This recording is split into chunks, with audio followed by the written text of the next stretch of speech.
From the outside, who would know what lies beneath? Unleash it with a machine as savage as you are. This is how legends are made. Lenovo Legion. Stylish outside, savage inside.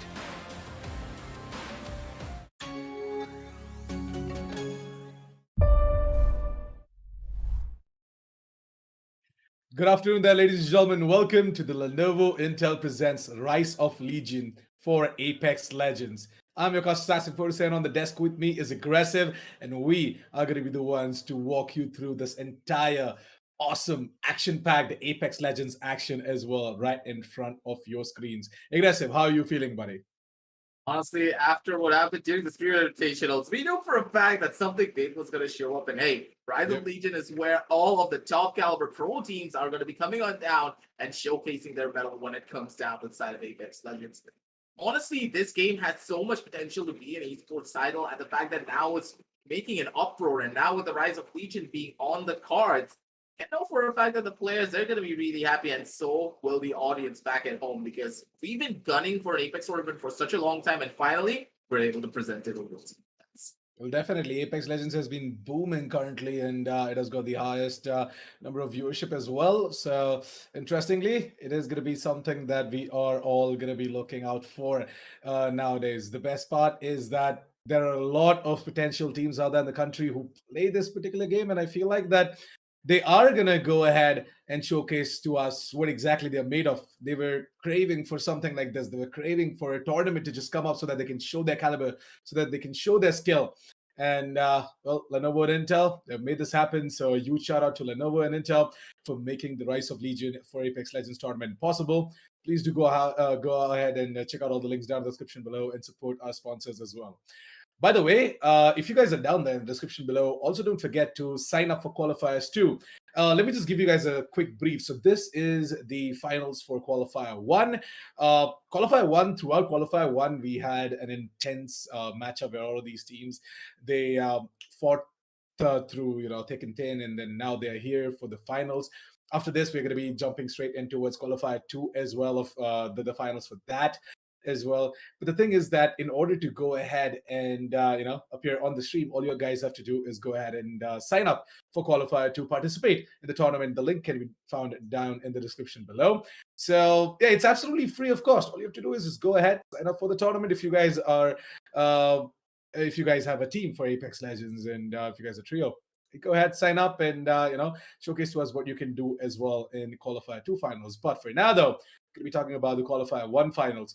So, Aggressive, what are your thoughts on the entire event? Like, what do you think? Who do you think might have, a little bit of a chance of going ahead and taking it away? Because we know for a fact that there are players like Praj and all that are playing this tournament. So, we know for a fact that Praj, Semi-Automatic, and all of those guys are just really, really good. So, yeah, moving in towards a proper tournament like this and not an invitational, things are going to get even more heated up. That's for sure, because now a lot of the high level strats that we were always talking about previously, for example, the Octane mixed up with the Gibraltar, or sometimes even going through with other strategies, could just be a play that could just switch up the meta. I want to see what kind of new metas they're going to be opting to go for, or will it be always that similar Revenant, Octane, and then maybe Raid, sometimes maybe going in for that Gibraltar for much more of a defensive strategy. Like, the teams can get a lot more creative with whatever they want to do, but at the same time, I want to see a little bit more diversity, because as soon as we see a lot more diversity, for example, even a Valkyrie, things could just get a lot more interesting, because the level of rotation plays that we could expect coming out from the pro caliber teams is a lot more different in comparison to what we can expect from the streamers. But at the same time, as we were just stating, Faraj is now coming on back onto the server. This time around, he has nothing holding him back. He can just go full force and take down a lot of his opposition, but he also needs to be careful, because just like him, there are other highly talented players on the opposite end as well. Scout's going to be making his own debut. Northern Breeze is there. Fat Monster's there. So the competition is just going to get even more heated. That's why it's just called the Rise of Legion, because all of these players are going to need to rise to the top, because at this point, there is literally nothing that you can do if you were not able to get that first initial drop properly. And this is what I always talk about as well. Whenever you're in a pro-based tournament, it's always a little bit better to play it safe in comparison to trying to go in for those first initial engagements. Yes, of course, Apex awards you for going in for fast rushes and going in for proper engagements because of the Evo shields, but at the same time, how much value are you going to be getting out of those Evo shields if you just drop? And if you are not able to win out on your first initial gunfight, you're going to be in a sticky situation and you're not going to be able to do a lot. So I would expect these pro caliber teams to just take it a little bit more slower, play their cards properly, and then go for engagements on the second or the third circle where they're going to be looted up just a tiny little bit and take those engagements in a much more different manner. It's all about strategy now. Gunplay is not the primary focus anymore. So how will the teams actually strategize against one another? That's going to be what we really need to see on the circuit. Completely agree to you on that as well. And talking about the entire legend compositions coming out from most of the teams as well, right? Nowadays, we do see most of the teams having at least one Intel Gathering legend out there, whether it be the Bloodhound, whether it be, someone like Seer as well. Not really sure if he is going to be allowed in this tournament, but yeah, Seer is the latest entry to the legends as well. Let's talk a little bit about Seer because we do have the time for it before the first game begins. So, what do you think about Seer? Do you think that he is kind of, way too overpowered? Seer, in my eyes, can work out really well, but at the same time, I don't really know. I personally prefer the crypto because we have seen the crypto be a lot more viable, I would say. But with Seer being a new legend, like I don't think the teams have yet to understand how his dynamic is going to work in the long haul. But with crypto, we already know that he's going to be set in stone. He's the type of character that's going to be able to play the late game extremely well, but at the same time, just look at Bloodhound. Bloodhound is like that tried and true, tested Intel Gathering legend. He's the OG. He's the OG, man. You can't go back. Like you can't go to anything other than him. Crypto's like that niche pickup that only very few people can play him. But Bloodhound, he's always going to be there. And Seer, it's like I guess it can work, but at the same time, it's going to be really dangerous. Yeah. We don't know exactly what you're doing. But hey, ladies and gentlemen, the wait is already over. Let's head on down over to the game because now the teams are ready. They're going to be pumped and they're going to be jumping out of the airship real soon. So, Assassin, start it all off. Definitely. We're gonna...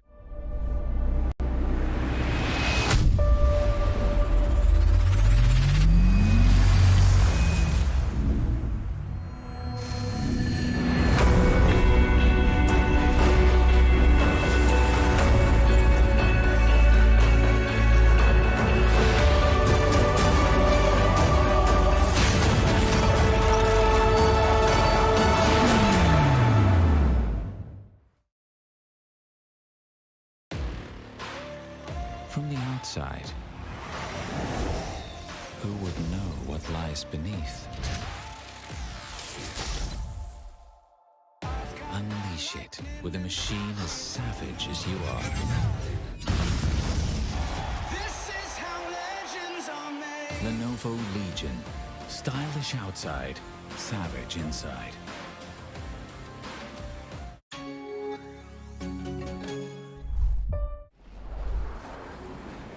Well, ladies and gentlemen, it looks like the action has already started. We are going to be jumping into World's Edge.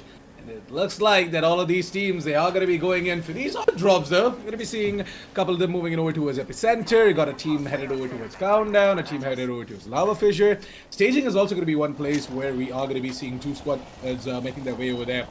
One of the squad is moving it over towards the Dome now, and interestingly, Harvester is going to be taken away by Vector Sports, if I'm not wrong. Yes, Vector Sports is going to be the one to go ahead and take up the part of a Harvester. No one's dropped in over towards Fragment West. Interesting, isn't it? Because we do see teams, just split between Fragment West and Fragment East. But it looks like that Skyhook is going to be gone ahead and taken up by one of the teams as well. So overall, got all of these teams spread across the map. And the first zone, it is going to be over towards the west side of the map, aggressive. It's going to be an interesting fact because a lot of the teams having to make their way down towards the west side can be very much dangerous because we always talk about this whenever we consider this map in particular, that going out of the zone and then trying to get yourself into the zone when the zone is already closing on down in, you could get a lot of zone campers holding down the fort and trying to hold those choke points down properly to get a lot of those different engagements and get that cheeky pickoff. Because you need to remember, when you are running from the zone and you're trying to get yourself inside of the circle, yeah, you're not going to be in a pretty good spot. You're going to lose your health. You are going to be really weak. Sometimes you don't even have enough ammo to go in for the proper fight because you already fought another team trying to escape into the circle. So you get pincered from multiple different angles. So I would expect the teams to move on down into the zone a lot more quicker, instead of trying to, play it a little bit more slow. But hey, this is the game of Apex. You play the game on your own terms. You play the game like the way you want to do, but at the same time, it's Try Me Senpai's team going in for a fight right off the get-go. It's gonna be Clubs getting a kill down on the Chieftain, and with that, that's gonna be the first kill on the board, ladies and gentlemen. And now is where they'll be playing. Yep, Try Me Senpai, they're gonna go ahead and finish off that squad. That is gonna be interesting right there, because we know for a fact that Medusa is also one of the players to look out for. She actually is. She was also part of the invitational that we did host the previous week, if I'm not wrong, right? So, yeah, she was playing in Team Lord Bathura. But yeah, Medusa, yeah, both her and Clubs and Medusa were the OG duo right there alongside Bathura. But today, we're going to be joined by QML NAV. That's interesting.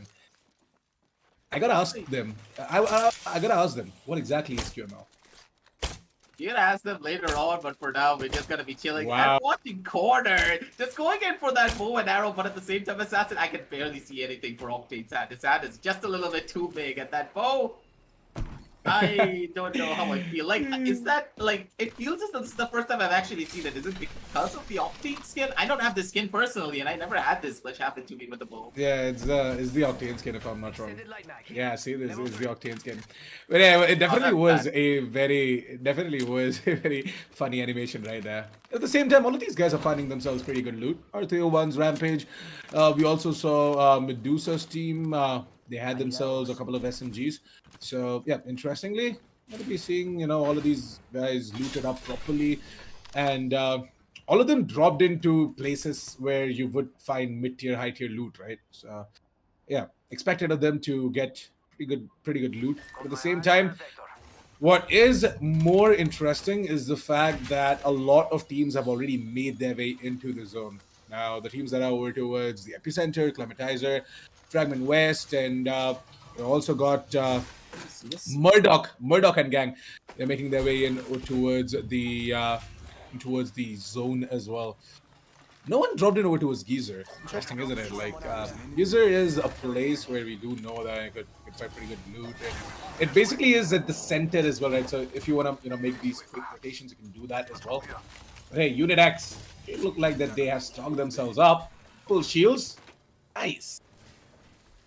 Fact that, like, I kind of understand what you're trying to say about the side of Geyser, because, like, with Geyser, you can take that chance that maybe you're gonna get a bold key and try and work your way through a vault and get a lot of loot out of it. But at the same time, I feel as though that's like a gamble. You're trying to put a lot of emphasis on the fact that you are gonna get a bold key, and you know for a fact that bold keys are really hard to get. I still remember that me and one of my other friends, Quaid, we were playing together, and immediately we were trying to search a vault key for like a solid 30, for like a literal solid 20 minutes ish, and it was already the last circle, and we never got one during that entire time. So yeah, stuff happens, and Assassin is jealous because I didn't invite him to play. Yeah, I mean that, but also I'm kind of jealous of Devil Connor and his movements. Too good. Just look at him like, oh no, okay. Solo yokai. Jump down. I'm gonna go into his lava. I'm gonna take some damage. Wow, that's a lot of damage though, Solo yokai. Oh no. Here it comes. Yeah. It's the first ring, so I feel like that shouldn't do a lot of damage. Should pretty much be okay. Just moving into the zone. It's right around the corner. And yeah, it is gonna be the entirety of Team X Omen. Try and make their way into this into the ring now. Try Me Senpai. These guys haven't got out of this area, by the way. They're still, looting up. They're doing pretty good. As I did tell you that they've got themselves a couple of SMGs and some assault rifles. We've got Medusa, who's got herself an R301 and a Mastiff. not really sure how exactly do they use the Mastiff. Never works for me. Like the only shotgun that works for me is the Eva 8. That's because you like auto shotties. You know that I'm a bad. Yeah. And I absolutely love the Mastiff and the Peacekeeper because those guns, they have a lot of feel to them. When you hit a guy in the face with a Mastiff or an Eva, you can feel the impact hit hard. But at the same time, I feel as though Team Mafias, they're also going to be having a pretty hard time because they're feeling the impact of a couple bullets coming on down through from the side of a 1 HP. Takes out Hyper 7 and grenades right in the face. Oh god, that's going to hurt. The bombs are dropping. The shots are going to be coming on down in as well, ladies and gentlemen. 1-5-1. Team Mafia's only player left is going to be Genius, but he's not going to be able to survive for long. Krebs coming on down through from the side of 1 HP, being able to take everyone out. And this squad, they literally got destroyed in a matter of seconds. That should not have happened there. Assassin, they got absolutely murdered from just one initial grenade. Well, Team 1 HP, not really sure about them though, but they definitely do take down the rest of the squads to 1 HP and then just finish them off as well brutally like that. But hey, 1 HP. Cracking. Yeah. We've seen the charge rifle in action, by the way. Not really something that you would see every day, but hey, Chappie, use that R301, try to disconnect that spray down. Gonna be seeing him go ahead and make his way inside of that building. And I feel like that this is gonna be the time for him to just recharge his shields. And we're also gonna be seeing Rebellion getting picked up. Sarnabog, he's just here, by the way, looking to go ahead and get some information. But information is something that they don't need right now because all of their enemies are just passing it on towards them, trying to take them down. And Chappie is the last player standing. He's trying to just spray down with the R301. Goes there and gets himself a double, looking for more as Rebellion is going to be picked up as well. And Karnobog is getting revived. Yeah, I've got no idea how Rebellion survived, but hey, he did. And Chappie is going to be the one to go ahead and revive Karnobog. The entirety of Team Unit X, they are still going to live thanks to Chappie, that heroic spray down with the R301. There is no reason why the side of Unit X should have survived. Two of their members were at 1 HP, literally this time, not the team, ladies and gentlemen. And they were getting pincered from two different angles. The grenades were present, everything was there, but I feel as though the coordination right at the very end was just not as present. From both sides, you should have pincered the same initial target, and I feel as though the focus fire was just not there. Everyone was just shooting their own individual targets, and at the very end of it all, Chappie was the one being able to win it out with his own R301. Being able to switch out his guns properly. There was a little bit of an oopsie coming on down from their opposition. They do bite the dust. They're going to be sent back home, and they need to wait it out until the next map does start on off. But at the same time, Team Phoenix, though, holding it down from the edge of the zone. But you know, I don't like playing at the edge of the zone. Yes, it can work out in your favor, but it can also go horribly wrong if you're not able to find a proper rotation route. And the rotation route is not something that I like from this initial position. But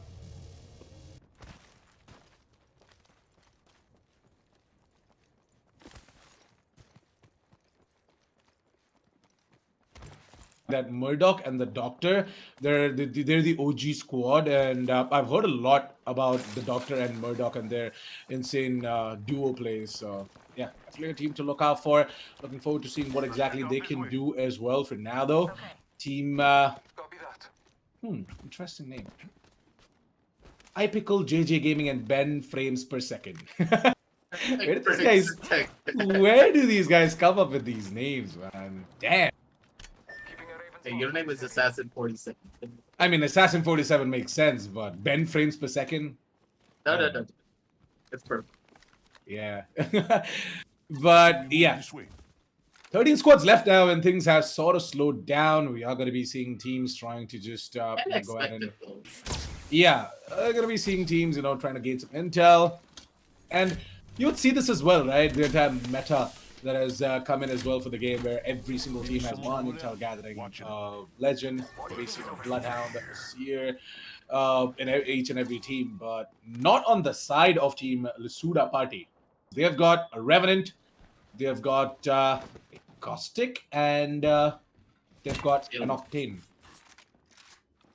They're just chilling now at this point. Like, Team Lasuda's like, we're just gonna hold out the fort here. We are pretty much right at the center of the circle. We don't need to go anywhere. We can just... What is the Caustic trying to do, though? The Caustic is trying to get up to the place where the Revenant was trying to hold off, because that's a really strong and powerful angle, because not a lot of people are going to be checking that upside corner as they're walking up the staircase. So if the Caustic is sitting up there, he's the only one that can actually see through his own toxins, allowing him to go in for easy pop shot as soon as one person pops his own toxins, like from the cages. So in a way, I understand what he's trying to do, but I feel as though, not fat shaming here, but like Caustic is just a little bit too much of a chonky boy to get up. Yeah, that it definitely is. Even the Gibby, right? Yeah. Chonky, you know, makes a hell lot of noise, and they also are kind of slow. So yeah, let's just put it there. No, surprisingly, they actually have the same movement speed as a range, which is actually the biggest question mark in my eyes when it comes down to the development of this game. I love Bangalore though. I mean, she has the ability when she's getting shot at, right? Her speed increases. So kind of like that about Bangalore. But yeah, Bangalore has sort of gone out of meta, right? Like Yeah. for at least for tournaments, I don't see the Bangalore getting picked up much often nowadays. But now, looking at this matchup though, it's going to be Team Phoenix going in for that Presidential Finder. Gibraltar Ultimate does go on down, and this is why I hate whenever teams are trying to get out of the zone just a little bit too late. The shots are going to be connecting from the side of Murdoch's. He's going to be able to get that Presidential kill down onto Nick Whitey. Just throw up the shield. He's going to be able to pick up his buddy and make sure that he is alive. A beautiful shield placement from the side of Murdoch. He's going to be able to save his entire teammate, and now a Phoenix kid is going to be popped from the side of Ultimate Noob, trying to survive this presidential matchup. It's gonna be the Doctor getting that presidential pickup, but they need to be very careful. They're getting pincered from both sides, and if their position is not prime, if they're not able to hold this down strongly, they're gonna be in a pretty tough spot, to say the very least. And now, with the push imminent, one on their right side and one straight in front of them, it is going to be a massive rotation plan coming on down from them. They need to make this rush happen, and they need to go quickly, because if they stagnate here right outside of the zone, and if they don't try to follow the team that they were trying to kill right off at the very beginning, they're going to get third party, because there's a team right on their right side, and if they have an Octane on their arsenal, this is going to be a fast rush onto their face, and they're not going to be able to stop it. Well, Team Phoenix, they had a little bit of a problem though. Murdoch was sitting with a level 1 shield, and now he has upgraded himself to the level 2 Evo. So not a problem there. He's just gonna quickly go ahead and recharge his shields before he's gonna go ahead and take the take the fight. G7 Scout, and this guy is still dealing damage. God damn it. God save World's Edge. But now, who's gonna be saving the side of Team Phoenix and their opposition is gonna be the real question. The shots are gonna be absolutely beautiful. A lot of damage being done by the side of Ultimate Noob. The shots are gonna be connecting from the side of Murdoch. He's gonna be able to take down that first initial flare. And now the push is just about to start even further. The bodies are just piling on up, and one by one, they're gonna be able to get all of the kills. Get those kills in their favor, but at the same time, Team Phoenix, they cannot rest easy just yet. They need to make the push happen, and a beautiful portal coming on down through from the side of the Doctor, being able to get a little bit of a forward position at the bare minimum, but the grenades are going to be coming on down, and R-Stars on the left, frag grenades on the right, and a couple of bullets straight up on the front. They need to try and go in for rotation. They need to try and force the play and then go down towards that other sideline. But still, the opposition team, they're not causing enough pressure. The Gibraltar shield is also present. They can easily go down into the open and then go in from proper rotation down towards the other side. But look at the Doctor, man. The laser, absolutely clean and crispy. Able to crack one player almost immediately. He needs to recharge. He needs to back on off. And now with the positions already found out, and a lot of the other teams dropping on the other sidelines as well, we can see that everyone are dropping like flies. It went from 16 teams down to 10 in a matter of 5 minutes, pretty much. We should go here. And out of 10 squads now, 27 players remain, and the Doctor's taking some damage. He knows for a fact that a team is right around the corner. He needs to go ahead and regroup with his team, and then they can try and go ahead and take this fight. The opposition Bloodhound has gone ahead and scanned them out as well, so yep, that team, they know for a fact exactly Team Phoenix is. Oh, 1 HP on the other end, they are taking a fight. And it is going to be 1 HP. So go ahead and drop in that grenade. It's going to be Devil Corn to be going down, and it looks like the team 1 HP are going to be the ones to go ahead and put that house on fire. Remember what I was telling you? This is a really good strategy, but at the same time I hate it as well. Yeah, you can see why. Team 1 HP, they just pulled out a couple of grenades and they were able to shut them down piece by piece and burn them into a literal living crisp pretty much. That was absolutely clean from the side of 1HP. Being able to get the building control into their favor once again, it's going to be very crucial because right on the second building is going to be another team who's holding down the fort. But still, team 1HP, they're in the prime position. It's going to be able to get that first initial crack. And they also have a lot of loot to work with because you do need to remember the people who are holding down this building, which is Corner's team, they did not use any of their resources. They still have everything in the arsenal to work with. And now with the push coming on down from the side of 1HP, they're just making that push happen.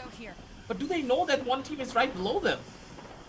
I'm not sure though. They should be aware of this fact, but at the same time, they don't really. They're not. They're just trying to make their way out of there, and I feel like the team 1HP might just be in a little bit of a trouble. We might just see Zeox trying to get himself a frag as well, but no, Zeox. Oh, he's not going to be able to do much. There's going to be Hypical to take down Frenzy, and Crips is going to revive Frenzy as well inside of the shield. Zeox trying to dish on damage, and that is going to be the ultimate coming in as well. Zeox gonna go ahead and rain down hell onto those opponents. And with 8 squads left out, might just see Team 1HP go ahead and get third partied out. And yes, they are again. Yeah. They're taking bullets, they're taking damage from the other side. It is gonna be Crips all by himself in a 1 versus 3 situation. And Team Asses, they're coming in as well. Oh my goodness, Team 1HP, they're gonna be going down, and Asses, they're gonna want to go ahead and take another fight here. Third party, fourth party, what is happening? Fifth party and the sixth parties are coming in as well. Assassin down from 10 teams already. 4. The absolute chaos coming on down from all these teams, and this is why I keep on telling you, Assassin, playing for the zone, playing at the edge is just so dangerous. You're not going to be able to survive for long. And now Team Asses, they're the ones in a lot of pain, and they're the ones in a lot of hurt. And the Devils, even though they lost down one member right at the very beginning, they played it really smartly. They were able to hold the zone down strongly, and that's how they're making the push happen. And right behind the shield, they're trying to go on down and slowly but surely trying to go in for an advanced position. They were not expecting it to play like that, but look at Team Asses! The way that they're using the bodies, the way that they're using their positioning, it's just so absolutely beautiful. The Wraith is going to be able to survive, get into another different position, and play it much more forward. And now, look who's on the other side of the zone here, Assassin. The Devils. They're now against the zone, while the Wraith is on the other side. This is not something that you want to face, especially when Team Phoenix is going to be coming on down into play, ladies and gentlemen. Throws out the Gibraltar element. Nowhere to run, nowhere to hide. Where are you going to go? You got to get coming into our faces if you want to survive this Gibraltar roll. One by one, the bodies are going to be piling on out. The shots are going to be kicking as well. And Team Phoenix, they take it all away. They burn them down to a literal crisp. And it is going to be Phoenix himself being able to change everything off. They get the Apex Predator title for themselves on Kingdom. Well, Team Phoenix, they definitely are going to be the ones to go ahead and take it away. And we did mention the fact that these players from the side of Team Phoenix are the ones to be looking out for. And Murdoch, Doctor, they just made things happen, man. What a play. What a massive play coming in from them as well. It was a good strategy as well for them to not go ahead and take the initial fights. Like, they knew for a fact that these teams are just going to go up against each other and they're going to try and sort of, just fight it out, duke it out amongst each other first. And Team Phoenix, what they did is they patiently waited. They waited for the right time to strike. They got the intel, and as soon as they got it, they knew for a fact that right now is the correct time to strike, and they strike so goddamn hard that the entirety of the server is just going to be cleaned out as well. They definitely are going to be the janitors for the day, and it's going to be Team Phoenix to go ahead and win out map 1 for the day. What a play. Take a bow. Honestly, Team Phoenix, you played it absolutely beautifully, but at the same time, once again, whenever I'm thinking of this current meta, right, when everyone is playing based upon intel and the fact that Seer is seeing a lot of pro play here as well, I personally haven't seen a lot of Seer pro games personally, so I didn't know how to comment on the fact of how he's going to be performing on the pro scene, but it feels as though Seer performs admirably. The fact that he has a lot of presence on the early game, also in the end game, because of how strong his ultimate can be, just goes to show how dangerous of a character he is on the overall arc line for the side of Apex. And as you can see, that the side of Team Phoenix, they didn't even need it. They had that Bloodhound in their arsenal. They were able to use it to its fullest fruition. And this is why having that OG intel gathering character just builds a completely different dynamic for your own team.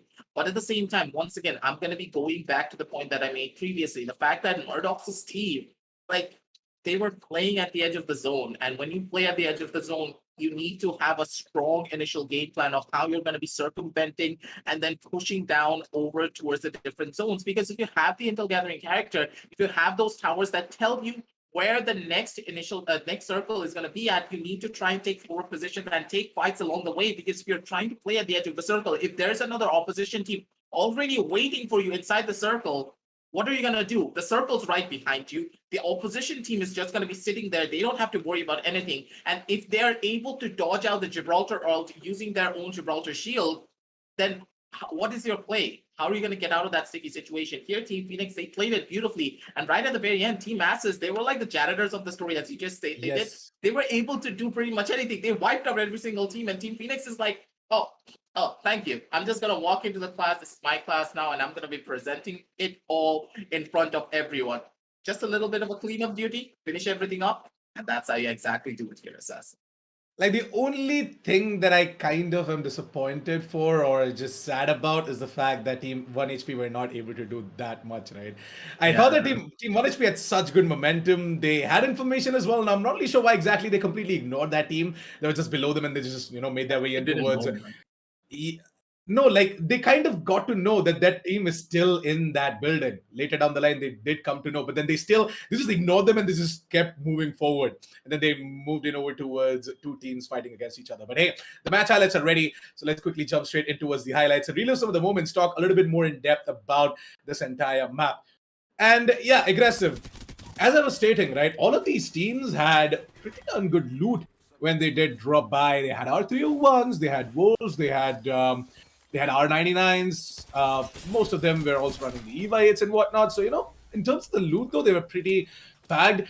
The early fight that we did see was from the side of Team 1HP right here, where they went ahead and completely destroyed the entirety of Ignited Mafias. And Ignited Mafias, I feel for They them, actually man. got ignited, but Yeah, I feel for them, man. I feel for them.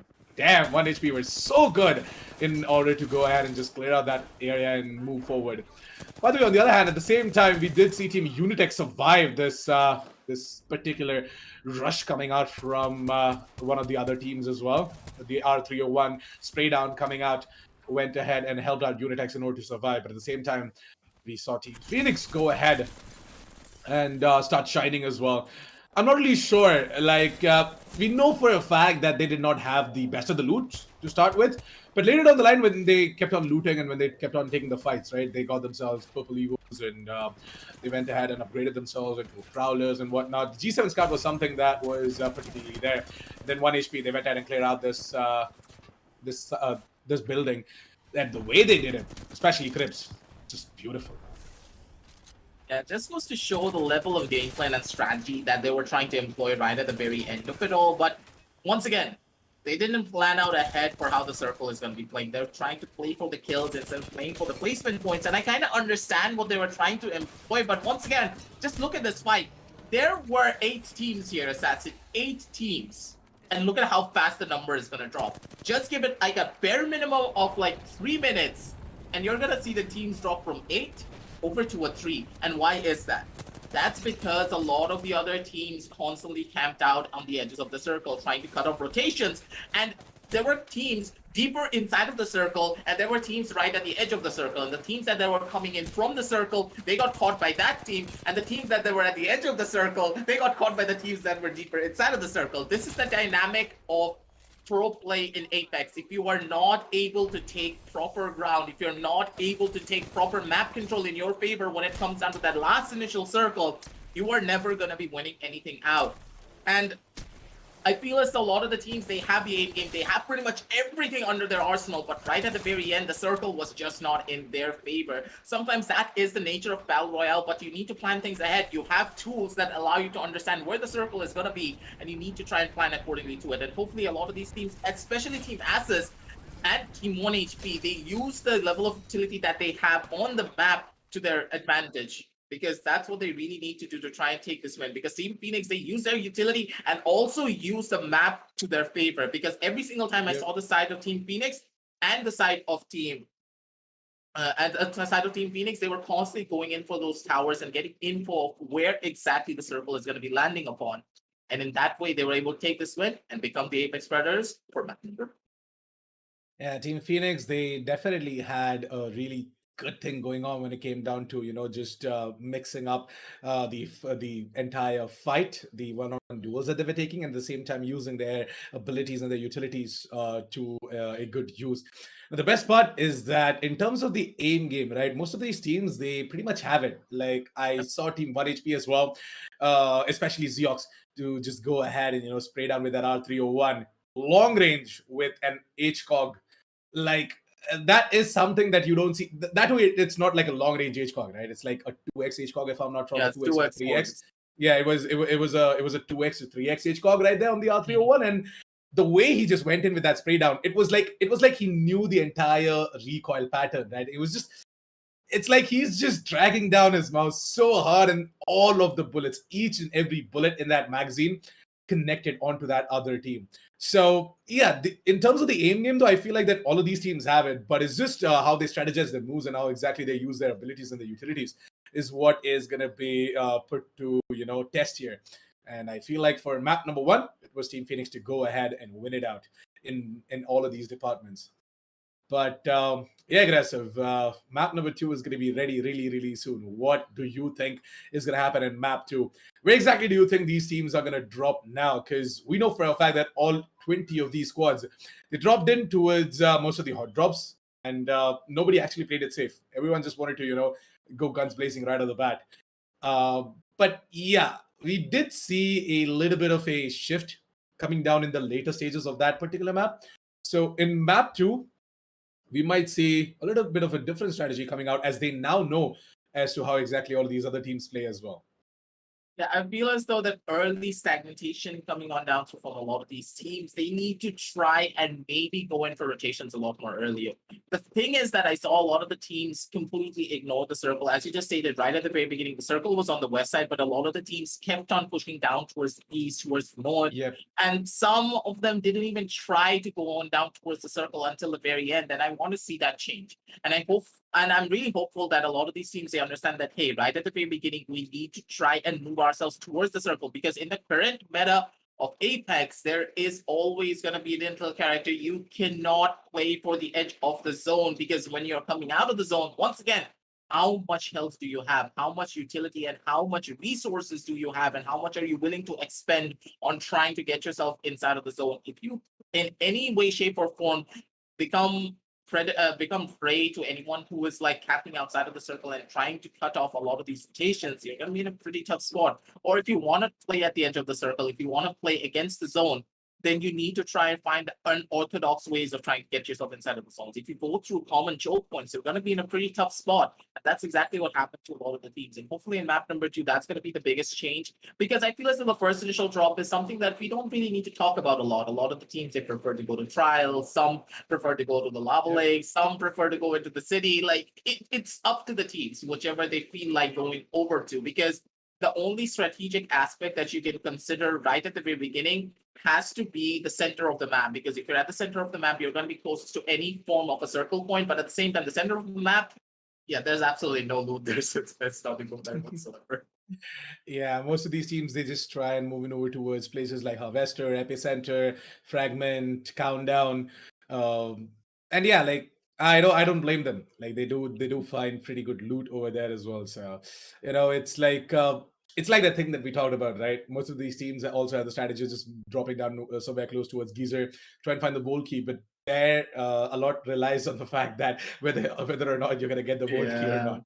Yeah, if you don't get the Volt Key, then F in the chat for you. But if you do, good stuff. You might be lucky enough to get yourselves level 3, level 4s, and you might just be able to, go ahead and stack yourself up with proper loot so that you can go ahead and take the fights properly. But yeah, whereas these teams who drop in over towards these hot drops, where we did talk about Fragment, West, East, even the Epicenter, we got Countdown. All of these places are pretty much stacked with whatever you want. So most of these teams tend to go over there, get themselves sorted up, and then take on the fights. But in map number two, what I feel like teams should do is maybe switch up the entire stance. In map one, we saw teams kind of take it slow for the initial stages of map one, and then towards the middle, they quickly went ahead and started taking these fights. And then again, in the end, they sort of slowed it down. But then when it was like 8 squads left, they went ahead and just Absolute started hell, off. man. That was absolute. Yeah, it was an absolute hell on top of that hill. So yeah, they kind of need to adjust the pacing a little bit more, try and survive a little bit more. And I know for a fact there were teams who were trying to just, go ahead and play it very, very safe, like the ones that I did mention, what the Gibby was trying to do as well, right? Try to climb on top of that ceiling right there. But yeah, there are teams who are going to, sort of go ahead, camp. It is also a strategy. Well, Yep. yeah, it works. Sometimes it doesn't. It all just depends on how exactly you make the play happen. But yeah, map number 2 is going to be something that we are all looking forward to, as we want to see who exactly is going to be the one to go ahead and take it away. Team 1HP are going to be very disappointed with what happened in map 1, because they were this close. They were this Yeah, that close. were very close. Yeah, they were very close to going ahead and getting themselves a champion as well. If Team Phoenix wouldn't have, played like they did, it might have been Team 1HP to go ahead and win it out as well.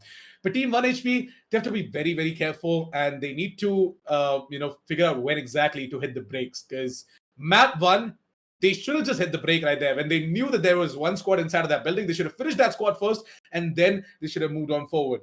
But it was just like, okay, you know what? Let's just forget about this squad. Let's just go ahead and take the fight to the squad on top of the hill. But with no information whatsoever, right? Like, they did not know that multiple squads were headed over towards that hill as well. And they kind of got third party, fourth party. I don't know. There was just like 4 or 5 teams right there in that hill. Party, man. Yeah, it's like 8 party. Yeah, 8 squads left. All 8 of them were over there. But yeah, very interesting stuff. Team 1HP, we are looking forward to seeing you guys, just change your stance a little bit more, and maybe try and know when to hit the brakes. Because if you don't, then these sort of situations are going to be coming in, and you guys are not going to be able to do much. So yeah, pretty much looking forward to seeing what they can do right there. But yeah, Northern Breeze squad did not actually play map 1, if I'm not wrong, right? I feel it's the group, I feel it's the Northern Bees and their squad is on Group B. Like, ladies and gentlemen, back home, we have 2 groups for our matchup. So it's going to be Group A and Group B. And I feel as though this is going to be the side of Group A. That's where you're going to be not seeing Northern Breeze and their squad play out. But at the same time, I'm really excited. You know for a fact that I'm a huge fan of Raj, Northern Breeze, that they're dynamic duo, just completely systematically just destroy everyone. But at the same time, hey, ladies and gentlemen, we're going to be talking about that group real soon, because now we need to talk about the side of Group A. So let's head on down over to the match standings and see exactly how all of these teams performed and see what points they have on the board. Because, ladies and gentlemen, that's going to be the side of Team Phoenix leading the charge. 12 placement points with 5 kill points as well, getting a total of 17 on their side. And Team Masters, admirable effort, 7-7 and 14. Team Phoenix, they're going to be the ones to go ahead and put up that win up there. 17 total points. Very happy with the performance that they put up as well. But where is 1HP? Oh, they're right there towards the 6th spot. Got themselves 3 placement points and 8 kill points as well. Look at that kill points, right? Man. Look at that kill points. I mean, if only they would have done a little bit more, if only they would have just finished off that spot as well, they might have put themselves at the 5th or the 4th spot. But really happy to see Vector Sports at the 5th spot, by the way. Like, try me, Senpai, Vector Sports, and 1HP. All 3 of these are sitting at a total of 11 points. It's just the difference of the placement points, the kill points together that are, sort of putting them at the 4th, 5th, and 6th spot, respectively.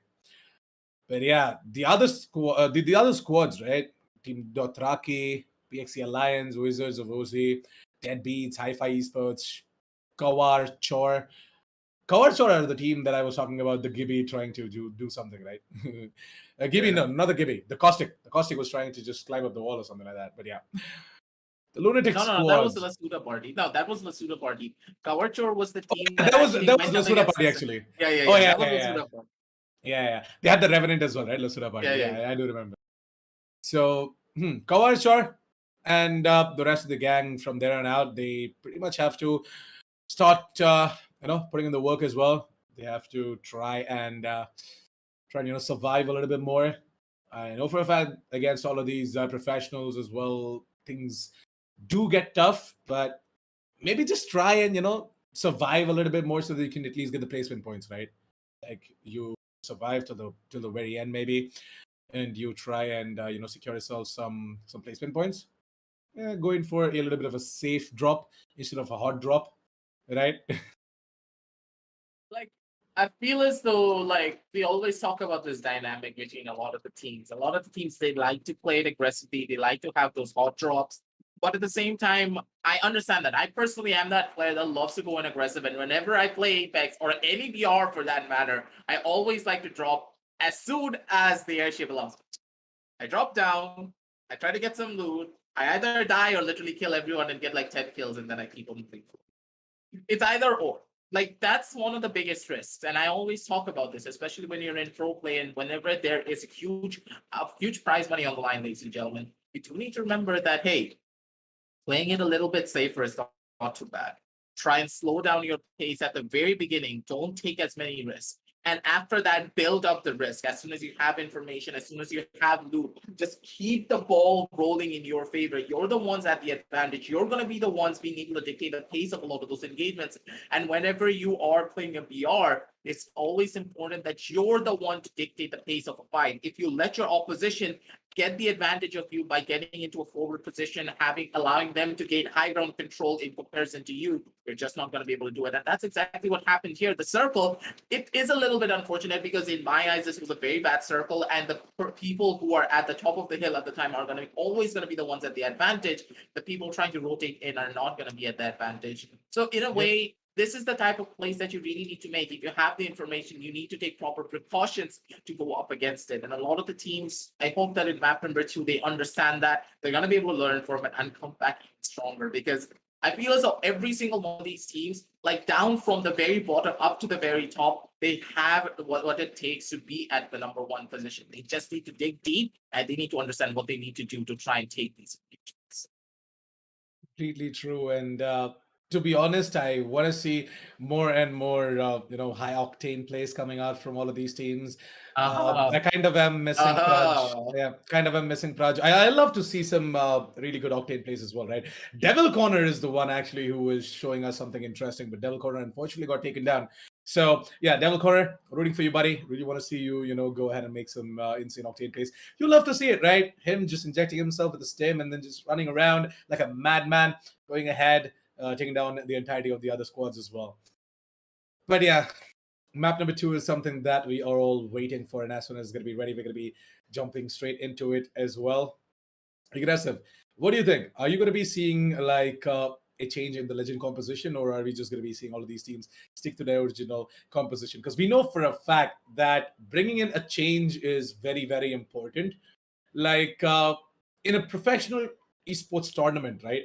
Like keeping aside the invitationals and whatnot, we know for a fact that invitationals and everything, okay, put them aside. But in a professional tournament game, you have to sort of be unpredictable to your opponents, and you have to keep on adapting and evolving yourself in order to, rack up the kills, in order to go ahead and rack up the points, in order to be at the top of the entire standings. You have to be versatile. So what do you think? Are we going to be seeing a change in the legend composition, or are these teams just going to keep on going on with their mains? I feel as though comfort is going to be one of the biggest factors. But at the same time, when you consider the meta, with the addition of Seer, I feel as though Seer, in my personal opinion, doesn't really do a lot when it comes down to the late game. From what I've seen these teams actually employ, in the early game, he's super powerful. Those heartbeat sensors can just completely change the pace of a lot of those different engagements in comparison to the Bloodhound, who is in a long cooldown, while Seer can constantly use his heartbeat sensor to get a proper feel of where his opposition is going to be at, constantly giving information to his teammates. But at the same time, Assassin, what can he really do when it comes down to the late game potential? If you don't have your ultimate as a Seer, and if you're not able to utilize the ultimate properly, what else is there for you? How much more can you do? You always need to rely on your gunfight capability. In comparison, though, a Bloodhound has that scan, can use his ultimate and get his scans back even more, allowing you to take multiple different engagements every single time. So, in a way, I feel as though the legend composition won't be as big of a deal, but moving on down the line, it could be. But for now, ladies and gentlemen, you already have map number 2 set up. So we're going to be heading on down into the match after a short word from our sponsors.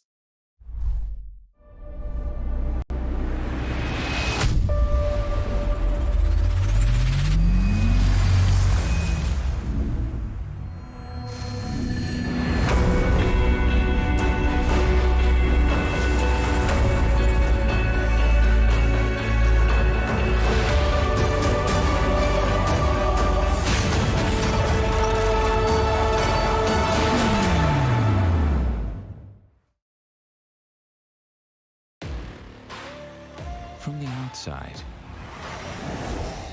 who would know what lies beneath? unleash it with a machine as savage as you are. This is how legends are made. Lenovo Legion. Stylish outside, savage inside.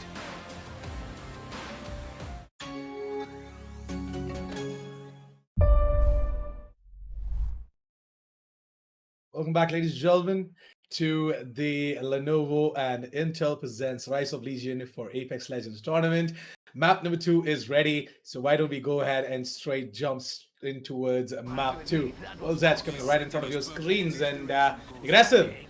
Just go ahead and take it over, buddy, because we know for a fact this path that we are taking through the entire ship as well, right? It is cutting straight from the bottom to the top, and I feel like that this time around, though, we're going to be seeing a lot of squads added in. Yeah, the stack definitely going to come in around Thermal Station, Staging, Harvester, and yeah, interestingly, What is that sector, dude? we're going to be seeing two teams headed over towards the Lava City, and a couple of them headed over towards Skyhook. One squad is going to be heading over towards the Countdown, and Try Me Senpai. Well, we're seeing them right in front of our eyes, as well as they're going to pick up an L-Star and a Volt Medusa. By the way, I absolutely love the L-Star, man. The L-Star is a really good weapon, but at the same time, I kind of hate the fact that it does have an overheat mechanic. That overheat mechanic, the amount of times that guy has actually run away from me because of that overheat mechanic. It kind of does make me angry, but at the same time, So I kind of keep the L-Star for like the close to mid-range fights, right?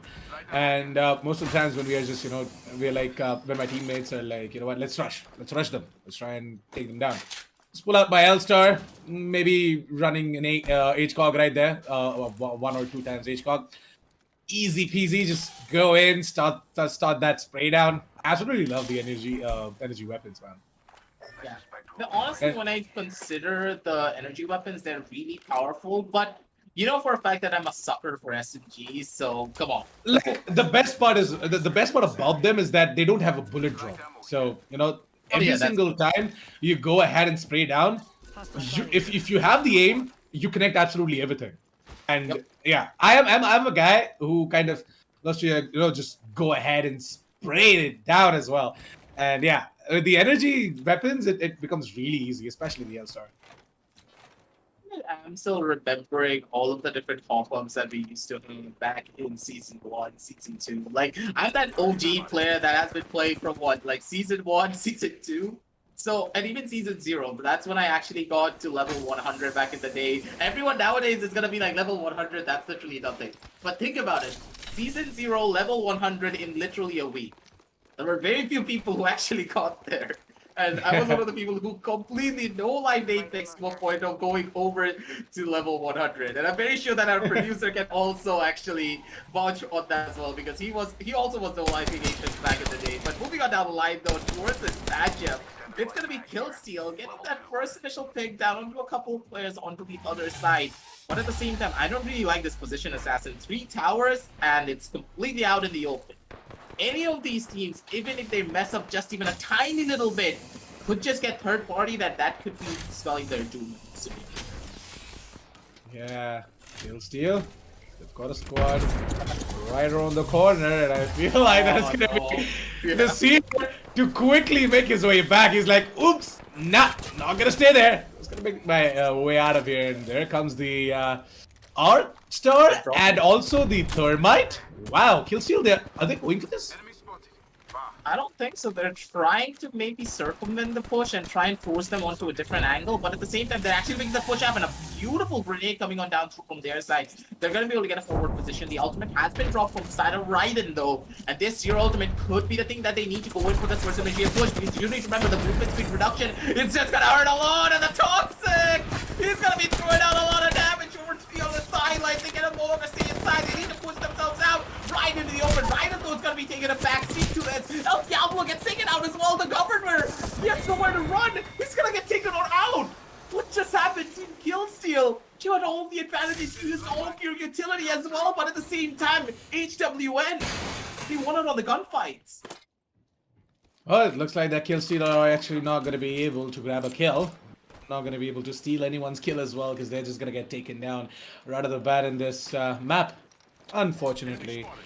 They were not prepared to take that Yeah, fight. like that was something that you didn't expect at all. Like you Yeah. didn't think that was They were gonna not. happen. They were just not prepared, man. Like, I'm just gonna put it out there. They were just not prepared to take that fight. I mean, nothing was running their way as well.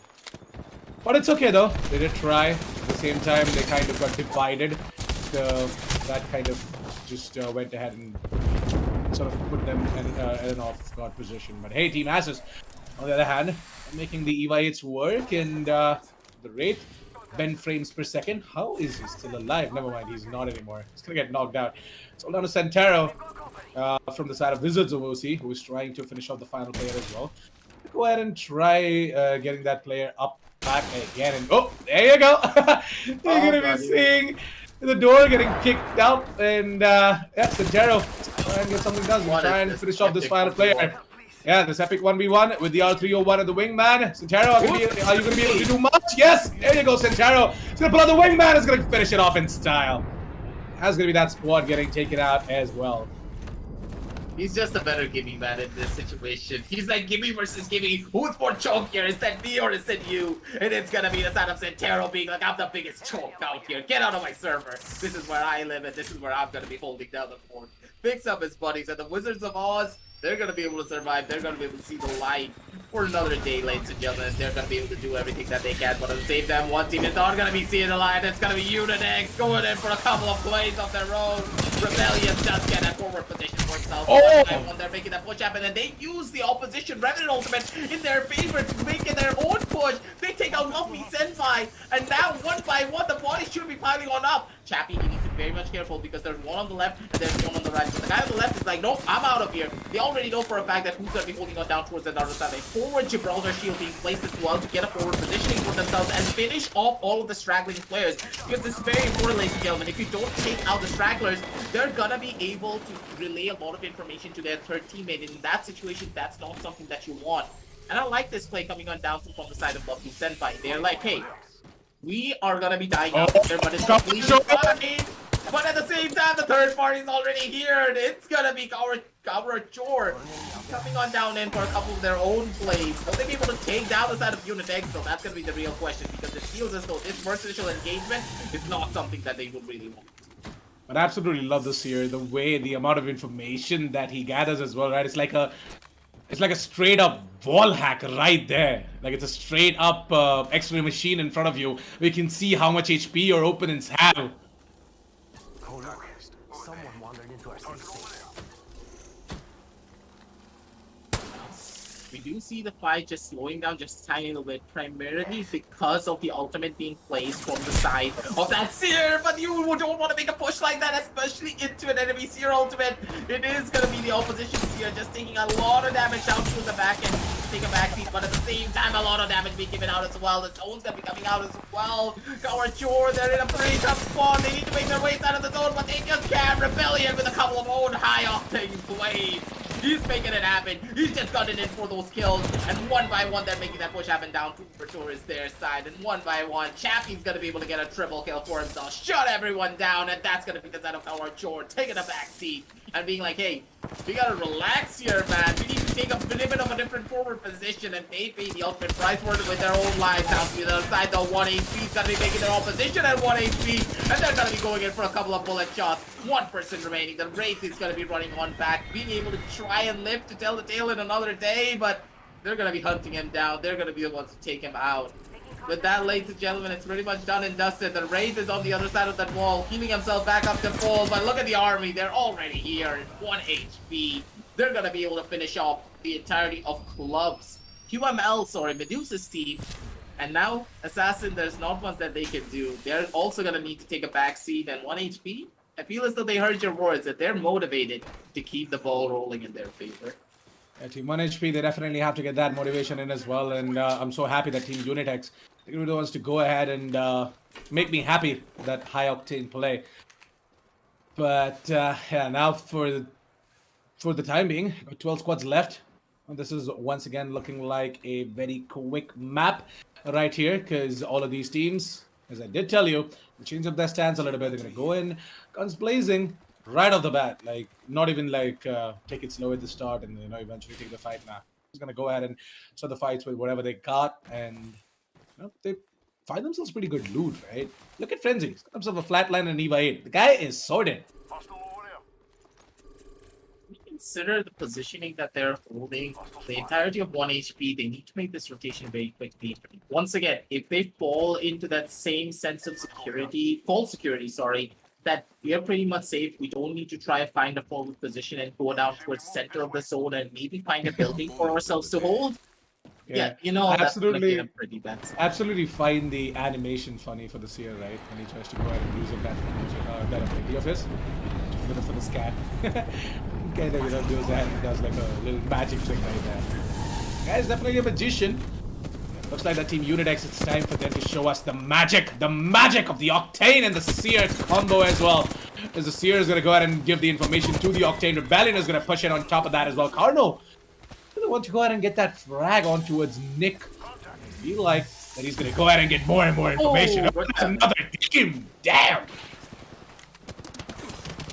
Damage and the positioning reveal coming on down through from the side of Carno Wong. This guy, I think that he heard your words, Assassin. The amount of utility that he's able to use and the fact that his utility is so perfect as well.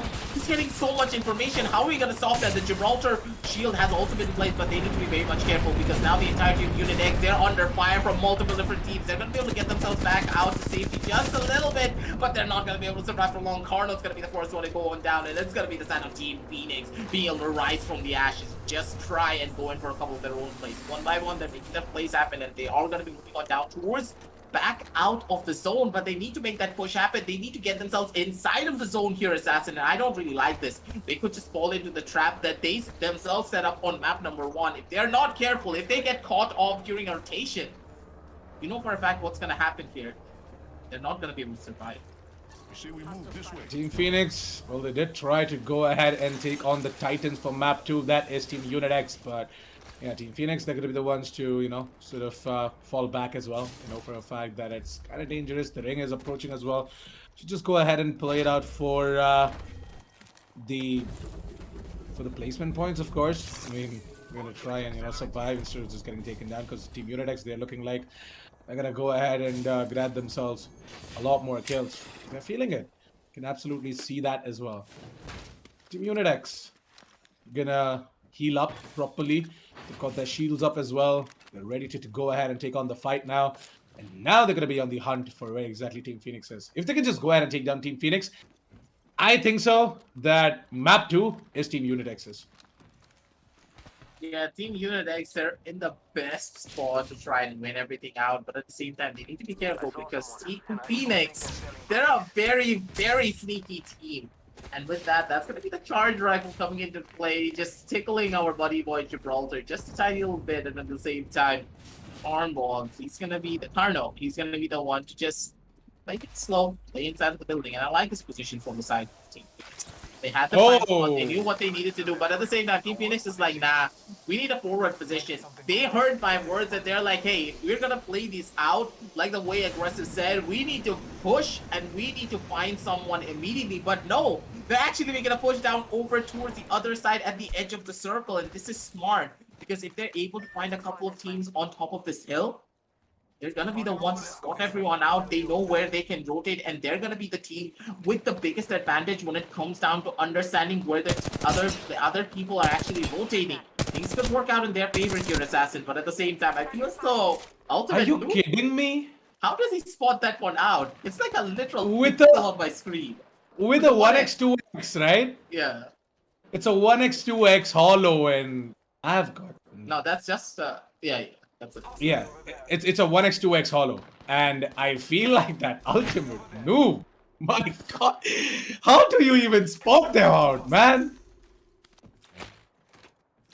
That's just on another level, you have to say. But hey, we could see some Kraber action coming in for Crips, but how will we see it is going to be the real question, because now down towards the back end, he knows for a fact that one member is going to be holding on out there, but all of these teams, they have stagnated. And actually, this is very common when you consider pro play for Apex Legends.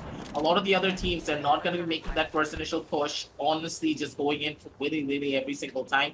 And that's why you always see these 9-8 teams just constantly stagnate until the third circle closes on down in. And that is primarily because of one thing. A lot of the teams, they like to wait. They try to weigh out their options before opting to go in for a fight. And when the fight does start, we as casters, we're going to be absolutely bamboozled and we don't know what to talk about. You're going to see us start rapping faster than Eminem himself. Oh, well, talking about fast, look at Devil Connor. Guy is definitely fast to make his way out of that fight that he was about to go into against the side of Team Hotstuck 04. Team Hotstuck, they also have a little bit of a problem in the form of Unitex, who are coming in from the northeast side. So yeah, Team Unitex, they are going to be the ones to go ahead and third party these guys out. Hotstuck, they are going to find themselves a squad, but at the same time, going to be seeing SM Rays getting taken down. So Rich Paradise, going to find the flag on towards Vitality, and that's going to be another squad wiped out. Hotstuck 04. Not really sure if they're Hotstuck or not, but they definitely are finding it really easy to take down all of these squads that are approaching towards them, trying to make the rotations while the ring is coming in. The ring is closing in. Are they out of the? They are out of the ring, right? They are outside of the Actually, ring. no. They're at the edge. They're at the edge. They're at the edge. Yeah. I don't really like this though. Once again, Assassin. Positional advantage is in the favor of the lunatics here, and their opposition team needs to be the one to push in. They need to cross them to try and go deeper into the circle. So at this point, lunatics, they can guarantee themselves at a bare minimum of one spot if they win out on their gunfights, and at most 2 before they need to rotate themselves. No, you are not doing this. You are not doing this. Assassin, this could go horribly wrong. This could go horribly wrong. I don't know. I kind of like this though. This kind of a aggressive play coming out from the side of Mischievous might just help him to, you know, gain some intel, just relay it to the team. You can try and come in with a little bit of a flank as well. Mischievous actually can just make his way out of here. Like All Might Zero is trying to heal up, so All Might Zero is going to be the one to actually give him the information that he needs. And Mischievous, what he can do is either just run out of the fight, or maybe try and come in all the way around, come in with a long flag. If you can make that happen, if you can just get the timing right, actually find the rest of the squad as well. Wizards of OZ are actually going to be pushed in, by the way. And it's going to be Team Unitex to be going down. What? No! Team Unitex! They were so ready to go ahead and take the Champions title in this map, but unfortunately they're not going to be able to do it. Wizards of OZ, they wants to go ahead and take them down while Team Unitex were trying to push them down. I'm not really sure why Unitex tried to do that, by the way, but yeah. Sometimes the aggression just doesn't work out, and this time it didn't work out for the side of Team Unitex. But they played really well. Team Unitex, they had all the advantages, but at the same time, I feel as though the caster skills really did work on them here, Assassin. And that's gonna be your fault. So if anyone is blaming the fact that Team Unitex didn't make it down and become the champions for this one, you can message Assassin on his Instagram and then shout at him for as long as you want. But at the same time, ladies and gentlemen, Team 1HP, they're still in the game, and they can easily maybe clutch it out and become the Apex Predators themselves. That's going to be the real question here, because now they're stuck between a rock and a hard place. There's one on the back, there's one on the front. They cannot over-aggress, because if they over-aggress a little bit too much, things could just get a little bit bad. But at the same time, hey, it's going to be Krebs coming on down and with a couple of his own plays. Going to be able to get that first initial tag with his own Kraber. But with only 4 bullets left here, Assassin, he doesn't have a lot of shots left, and he needs to make every single one of these count. That's sad, man. That's just actually sad.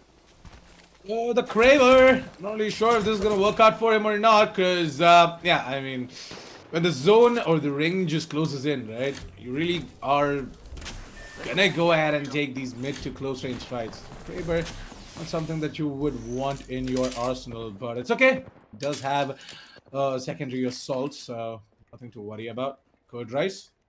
Oh, Curd Rice. I've actually heard his name. I've seen him play as well before. I didn't know that he was playing in Wizards of OZ.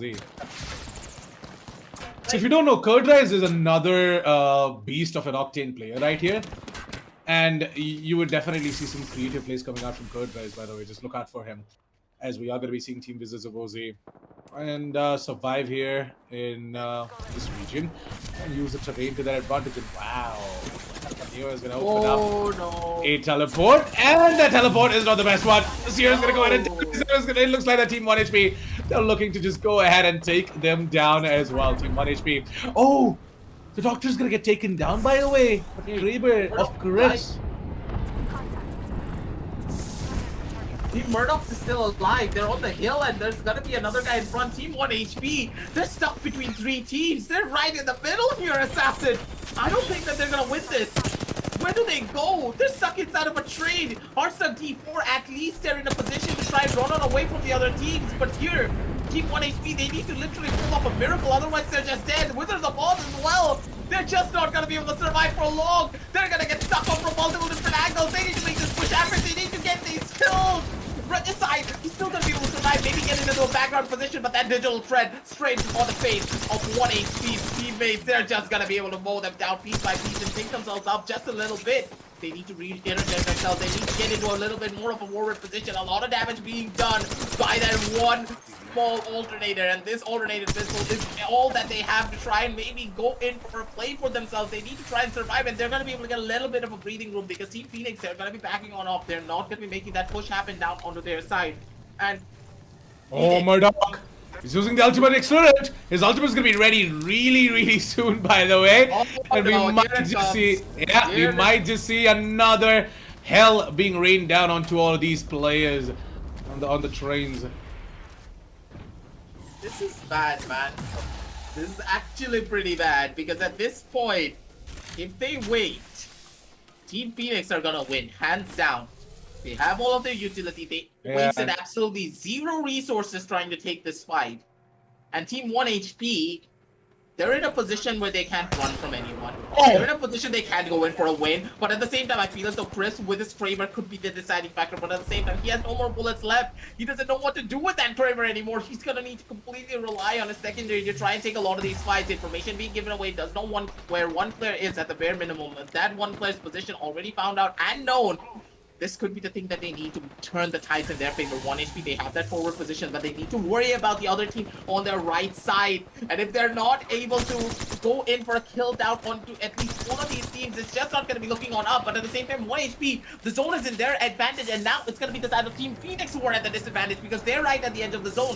And as soon as that other zone finally comes on down through the final zone, this is where the real fun is going to start. But hell, they're ready from above, ladies and gentlemen. Team Phoenix! They pull out the Gibraltar element and they're making that push happen, but at the same time, Team 20, they're just not going to be giving up just yet. They have all of the information, they have all of the plays. A kick to the face coming on down through Pro, the stand up ultimate move. Taking out the first initial player. Phoenix is going to be able to hold up strong. Murdoch going in for a couple of shots, and it's going to be the side of Team Phoenix taking it all away, bringing it down onto their side with ultimate noob getting that final kill down onto the final player, ladies and gentlemen. They are going to be our Apex champions one more time on map number 2. And honestly, that was an intense fight right at the very. My oh my, Murdoch the Doctor and Ultimate Noob once again making things happen for the side of Team Phoenix. They're gonna go ahead and get 2 champions in a row. And I am not even gonna lie, the way Team Phoenix just strategized their moves, right? It's so interesting and hella exciting because we know for a fact that they were the ones to go ahead and challenge the side of 1 HP for that final zone where it was 3 squads left out, including them as well, right? And interestingly, what they did is they knew that they were at a disadvantage. They fell back. They did not hesitate to fall back. They fell back and they just charged up their ultimates. We saw Murdoch going ahead and getting that ultimate accelerant as well, so just ready up that Gibby ultimate.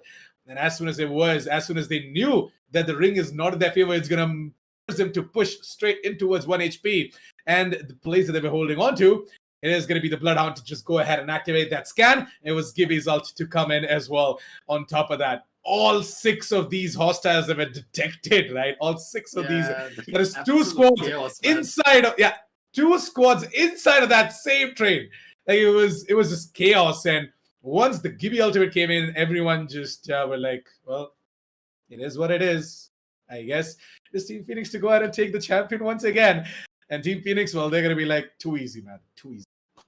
Yeah, that was an absolute give up and die moment. You're like, okay, I think they pretty much threw everything other than the kitchen sink at us. So I think that it's just time to roll over, play dead, and maybe head up that over to the third map. Because as I just stated, Team Phoenix, they had that high ground. They were not stuck in a precarious position. And I feel as though the side of Team 1 HP, they were just not ready for it. Because on one side, they have to worry about the other team that's on their right. And as soon as the side of Team 1 HP just exactly saw what happened, like sorry, not Team 1HP, Team Phoenix saw what happened. They were just like Yeah. trying to go in for that push and trying to go in for that play. But at the same time, ladies and gentlemen, let's head on down over to the match highlights and see exactly what happened from the start, and also talk about the ending, because the ending, it was just us just blabbering about all the plays that were happening. We couldn't do any form of analysis, primarily because of how hectic the plays were. So, Assassin, you can start us off. What do you think exactly happened at the start of the map, and what do you think about the meeting? Starting us off, we had a couple of fights here and there. We had Team Killsteel who got taken down as well, where they were trying to go ahead, take down Governor and squad, but yeah, unfortunately, they were not able to make anything happen. Team Ashes, on the other hand, they had a pretty aggressive play right here, where we did see Ben was just pretty much left out with absolutely nothing, right? The Wizards of Ozzy, especially Santero. Santero took that fight, he won it out, and he revived most of his comrades. He ended this fight in style, by the way, the wingman, as I'm not really sure what the side of Ben was thinking. I mean, Ben kind of thought that, hey, I'm just going to try and run away from this, but no, that's not going to happen. On the other hand, this was where the action actually started off, and I am in love with this part of map 2. The Team Unitex, they went ahead and took 2 squads right off the bat. First, they went ahead and took down the entirety of Killua and gang, and then Team Kawachar, they came in to try and third party the entirety of Team Unitex. But Unitex, they were like, nah, we ain't gonna do anything to us. We're just gonna go ahead and show you how exactly we are supposed to, clear out this area. But actually, Rebellion once again with his Octane plays, as he just used that EVA 8 into use, put in the stim and put in the jump pad as well, just jumping around and keeping his enemies scratching their heads as to what exactly is happening. Then we shift focus over towards 1HP, where they went ahead and eliminated an entire squad in that building. You guys are seeing that in front of your screens. In this fight, I feel like that Team 1HP, after this was when they tried to just go ahead and I feel like they took another fight after this, where they had a little bit of a disadvantage, but they still managed to just stay alive. Unitex, on the other hand, at the same time, just doing absolutely everything they can. And then it took down one squad. They also took the fight to another one. They eliminated 2 squads in a row. It was the sheer brilliance coming out from the side of Carno Bomb. This guy is just correct Yeah, he's a on that crack seer. seer. Yeah, he's a correct seer for sure. Like, Carno, he played his card so beautifully, but once again, as you just stated, they were not really over aggressive in my eyes when they were trying to push the Wizards' boss, because the Wizards' boss, they had the perfect position in their favor. Plus, I believe that we didn't really see this on screen, but it's my intuition that they were getting pushed from other teams onto the different sidelines, so they needed to make that decision. They were like, hey, it's either we go in now because the third party is also going to be coming soon enough, so it's either go in or go home. Because just look at this. Right on the other side was the side of Team Phoenix making their own push happen on towards the other side, man, and that caused a lot of issues to be occurring right then and there. And now Team 1HP, they were also in the prime position. They also could have gone in for a push there. Right at the very end, it was just about the positional advantage, ladies and gentlemen. There were absolutely no flaws when it came down to the gunfights. There were absolutely nothing that the opposition teams could have done, because on one side it was side of Wizards of Oz, on the other side it was 1HP, and on the other side it was the side of Team Phoenix. Like, what Man. do you do here? 3 squads were on in a single lane, while Team Phoenix is like, oh, hello there, I'm Obi-Wan Kenobi, I have the high ground. I want to know how exactly did the side of Team 1HP manage to find themselves an alternator? Like, from where did he get it? That alternator, it actually made a lot of difference right there, but at the same time, it was just the sheer brilliance coming out from the side of Team Phoenix to go ahead and finish it all off in style. Look at that. Just went ahead, put down that ultimate, and then they took the final fights in order to just finish off whoever was left out as well. Brilliant play coming out from the side of Team Phoenix, and we are all so proud from the performance that they put up as well in front of our eyes. It was a really good one, but yeah, again, feel for the entirety of Team 1HP and Team Unitex, because they put on such an incredible fight to reach to the final stage of Map 2, but they just weren't able to close it out against Team Phoenix, who were just better. Yeah, Team Phoenix, they had positional advantage. They knew what to expect. They knew what to do. And they had that advantage for that exact same reason. But at the same time, I feel as though moving on down the line, we're going to see a lot of the other teams follow up on what Team Phoenix is actually doing. And the fact is that Team Phoenix, as you always say, they're not really pulling off rocket science. They're just playing a positional game. It's not like their aim is like absolutely insane. You're not even going to be able to touch the players. They have really good aim, but the main reason why they're winning out on a lot of these engagements is that they know when to put a stop to their aggression. They know when to aggress, and they know for a fact of how to use what is given to them by the land. The fact that as soon as Murdoch understood one of his teammates or he himself has an ultimate accelerant, he's like, yo, boys, I have an ultimate accelerant. Chill out. 70% ult. I have a 25% going on. 93% ult on a Gibraltar ultimate here, Assassin, a Gibraltar. And Yep. your opposition, they're stuck inside of a tree. Like, what the hell are they gonna do? As soon as the Gibraltar ult goes down, what's gonna happen? They put up their own Gibraltar shield, and with that Gibraltar shield, they can block off the ult. But if they put up the shield there, what's gonna actually happen to them when the side of Team Phoenix start pushing? They have nothing to counteract it. They have no cover whatsoever. And at that point, it's all about the gunfights. And it was the side of Team Phoenix being able to win everything out because of their utility, because of their game sense, taking a solid win on map number 2. And hey, it's 2 in a row, Assassin. Are we going to be seeing a hat trick? That's going to be the real question. But before we do go into that, let's head on down over to the standings for map number 2, because this is where I'm really interested to see how a lot of these teams perform. And I knew it. It is the side of Team 1 to be able to edge it out because of their kill points, 9 and 13 with 22. So in a way, they're going to be able to hold that second position for themselves. But Team Phoenix, they're still going to be number 1 when it comes down to the overall standings. I feel like the Team Phoenix should have 2 wins. So yeah, we definitely are gonna go ahead and edit that out as well. But Match 2 yeah. standings, Assassin. Oh, actually, yeah, never mind. My bad. But still, like Team Phoenix, unfortunately, they were not able to just go ahead and top it off against 1 HP, right? 1 HP, they were going to be the ones to just rack up those kill points. And Unitex, they also stood tall, unlike map 1. Map 2 was Unitex to just go ahead and put up 9 kill points right there. Placement points and total of 12 points. Like, you see the difference, right? Like 20s, and then you straight up drop to like 12.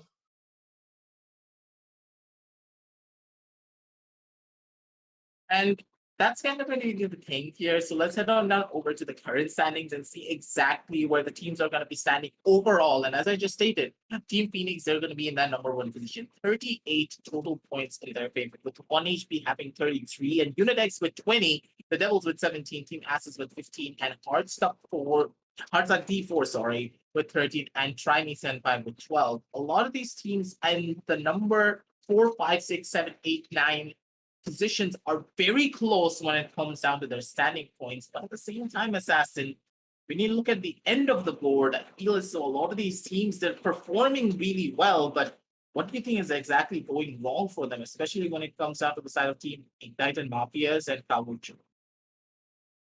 Cars, sure.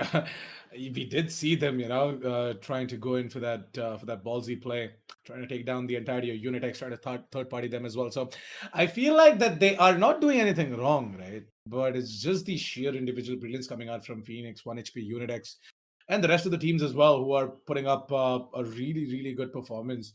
Like every single time you would see them, and like I believe, I did state this before, I'm going to state it again.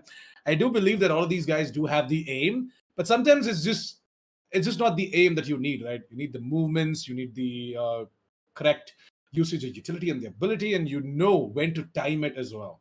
Timing is everything, and Team Phoenix, they know how to do it, and that is why they have got 2 champions back to back today. Now, as we head on over towards map 3, I really want to see these teams, Kawachor, Ignited Mafias, Deadbeats, even Team Dothraki, because I really like that name, and I also was a fan of the Dothrakis in Game of Thrones. I really want to see them go ahead and just fight it out, just like the Dothrakis do. They're not scared about anything. Go ahead and take the fight, and they try and assert their dominance as well. So let's hope that they are going to be able to do that. But moving on over towards map 3, I feel like that just like in map number 2, there's again going to be a little bit of a change in stance, and I feel like the teams are going to try and play it safe this time around, though. I just have an intuition the teams are going to try and take a passive stance now, try and figure out a way to potentially survive till the very end, and then maybe try and take these late round fights.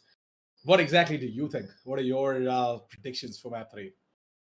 When you consider what happened in map number 1 and map number two was a little bit more of an aggressive standpoint in comparison to map number 1. I say a little bit more because still we saw the stagnation when it came down to the middle stages. But hey, map number 3 could be very close and it could be something that we don't even know about. It could be an absolute rush. It could be an absolute snail fest. We never know. But hey, ladies and gentlemen, what you do know about is that the game is ready. We're going to be back to the wheel shortly after a short word for us users.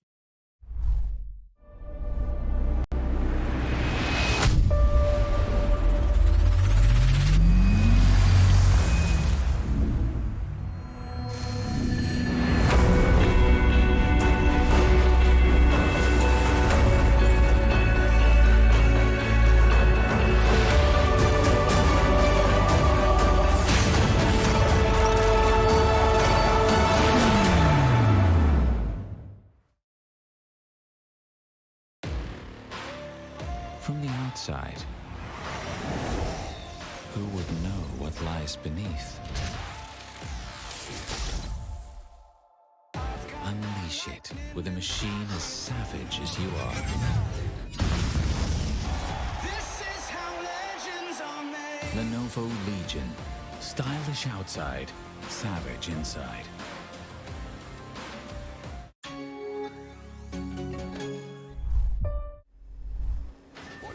Welcome back, ladies and gentlemen, to the Lenovo Intel presents Rise of Legion for Apex Legends. And yep, we're here to crown ourselves a champion for map 3. And I feel like that maybe Team Phoenix, if they could just make it happen once again, we just, have like a hat-trick moment right there. Board. Checking out over here. Like, we all won those hat tricks, but at the same time, you know for a fact that the 3 is something that you don't always get. Sometimes you can kill 2 squads, but when you try and get the 3rd squad wipe, you somehow mess it up and just die out almost immediately. So things can work out, but at the same time it cannot. So let's really see what we can expect. But at the same time, what we do see is that a lot of these teams, they're very much spread out. It's Export Thermal Station and of course the tree. These 2 positions are going to be highly contested upon because all of these teams are just going to be chilling there. But everyone else, yeah, they're pretty much on the opposite sides of the map without any of them getting close to one another, except for a couple going in for a couple of fights near the side of Epicenter. But that's pretty much it. Oh, wow. Towards Harvester is going to be definitely a noob nexus of B. So yeah, definitely a noob and team are going to be over towards Harvester. We're going to be seeing a team over towards Lava City. Lawnside is pretty much going to be left out. Nobody really cares about Lawnside. Yeah. And hey, over towards Epicenter, we'll be seeing like, what, 4 squads over there as well. Medusa and gang are over there alongside Team 1 HP. That is Fragment East, by the way. And yep, I really can't wait to see what Try Me Senpai and Team 1 HP are going to do against each other. It's going to be an interesting factor, that's for sure, because now we're going to be watching Killsteel moving it down from the opposite side. They're going to be able to spot out the first initial player base and Killsteel. It's going to be right in going in for that first initial contact. Also a fact of where they are exactly, but still the 40s are just going to be piling on up. A lot of damage being done from the side of Koopy. Koopy's going to be able to take down 1. El Diablo does fight the dust. It's going to be Lasuda Party going in for a couple of kills of their own, and they're going to be able to steal all the kills away from the side of Team Killsteel. And that was an absolute mouthful, and I have no idea how I said that properly. But still, moving on down the line here, Assassin. The Suda Party, they're going to be in a perfect position for themselves. And at the same time, the fact that they were able to get this even through the utility and the information being given from the side of Raiden, absolute mad lads, this team, that's for sure. That's right. Absolute mad lads indeed. Lasuda Party, they are starting things off in a good way. They're quite aggressive, whereas the rest of the teams are just trying to play it a little bit more safe. Maybe trying to, just get some loot. Because loot is something that they're not being able to fight right now. And ooh, clubs. Spot out a player. Got the G7 Scout. Yep, G7 Scout is right in the hands of clubs. These guys haven't found themselves a shield, so let's get that. Clubs, I don't really think so that you should be taking this fight, because the team that you're facing off have got purple shields, and you yourself got a level 1 shield right here. So yeah, there's a high chance that they're just gonna take you down. Well, sometimes confidence could be the thing that kills you at the same time, and Tubbs is like, nope, nuh-uh, I'm not doing this anymore. That's never gonna happen again. So in a way, they're gonna be chilling. They're just gonna be like, hey, I can take it slow, I can take it smartly, I don't need to do much more than that. And I like that play from their side. Like, did you see Assassin how they actually opted to go in for the shield recharge? Here, Medusa also had a really low HP shield. So they switched out the shield, they gave it to Clubs who had a shield battery. Then he used the shield battery and then swapped out his shields with Medusa for the white HP shield. So in a way, they're maximizing the amount of shields they would get out of that shield battery. I like those small things. Like those small things add up in the long run. But at the same time, it makes you look cool as well, because you understand the game.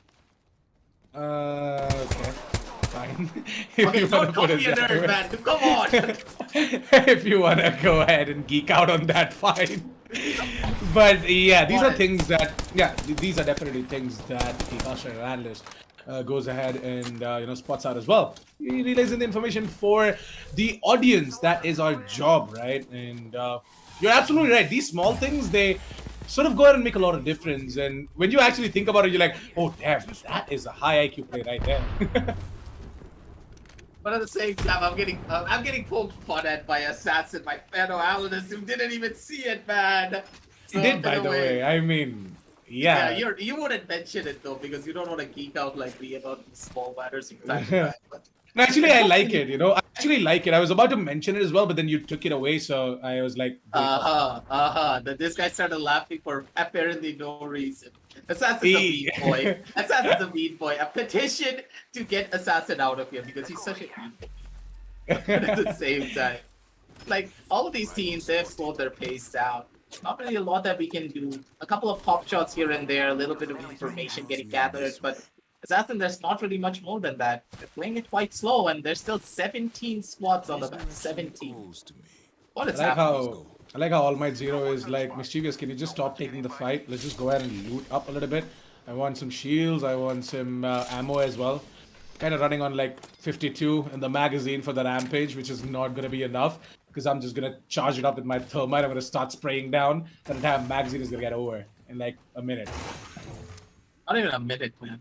Let's go here. Energy ammo here. Like, the rampage is one of those weapons that I found to be really, really, really powerful, but at the same time, it's like it's broken for the season, right? Like, yeah, it's just too good. It's so good. it's like a secondary Spitfire. Like we always used to talk about how broken the Spitfire can be, and then there's a be like, oh, Yeah. hello there. Do you think Yeah. that this is broken? I exist. Rampage, man, Rampage with that HCOG, best. It's just too good. Like I absolutely love the HCOG scope. I don't know. I'm just look at it. It's so easy to just spot out enemies, and it's so easy to just go ahead and put your aim as well straight to the face, unlike the other scopes. But yeah, now though we are going to be seeing broken Pepega. I'll go ahead and recharge his shields. Mischievous on the other hand still trying to take that fight, trying to gain some information. All Might Zero. He is not going to be the one to gain the information for now though, because he's still looking out for some loot. Like, can somebody give me a shield upgrade? Or just please give me some ammo because I'm running out of it. Pretty sure that the shield upgrade is gonna happen only after he starts shooting a couple of people. But sometimes, because whenever you are dropping really safe, you're always not gonna have the best load because you're not. I feel for that is. I feel for Broken Pepega, by the way. He's running a Peacekeeper and an R99. Hey, that's my favorite loadout. Shh. Okay, fine. Well, Aggressor's favorite loadout. I don't know. R99, fine, but then the Peacekeeper. Oh. No, man. Like, I'm an OG Season 0 player. That's why I still love this loadout and I still love this. Watching that spot. Yeah. Peacekeeper is like still the most broken gun in the game, and there's a reason why it went to be a supply drop at the very beginning before it came back as ground. So you can already see why this is an absolute broken loadout. Assassin, like, I don't think you played a lot back in Season 0, but this used to be the go-to for every single pro player and every single pub stomper. And I was a massive pub stomper back in. Yeah, I mean, I played till Season 3, but then, yeah, I never used the shotguns because it's just like in every game, right? The shotguns works out for the opponents, but it never for us. Like, every single time I try to make some plays. Okay, fine. I'm a bad player. That is what you're trying to say. All right. Okay.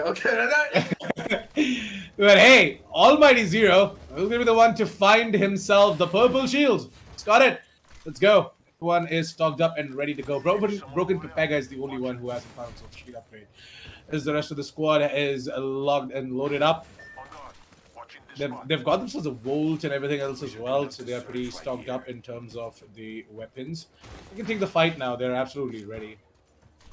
One of the teams, we did get an information. We did get an information that one of the teams, they're out of the zone. So, yeah, that is going to be Sid and Gang, right? Yeah, they're trying to make their way straight in towards Team 1 HP, towards the east of Harvester.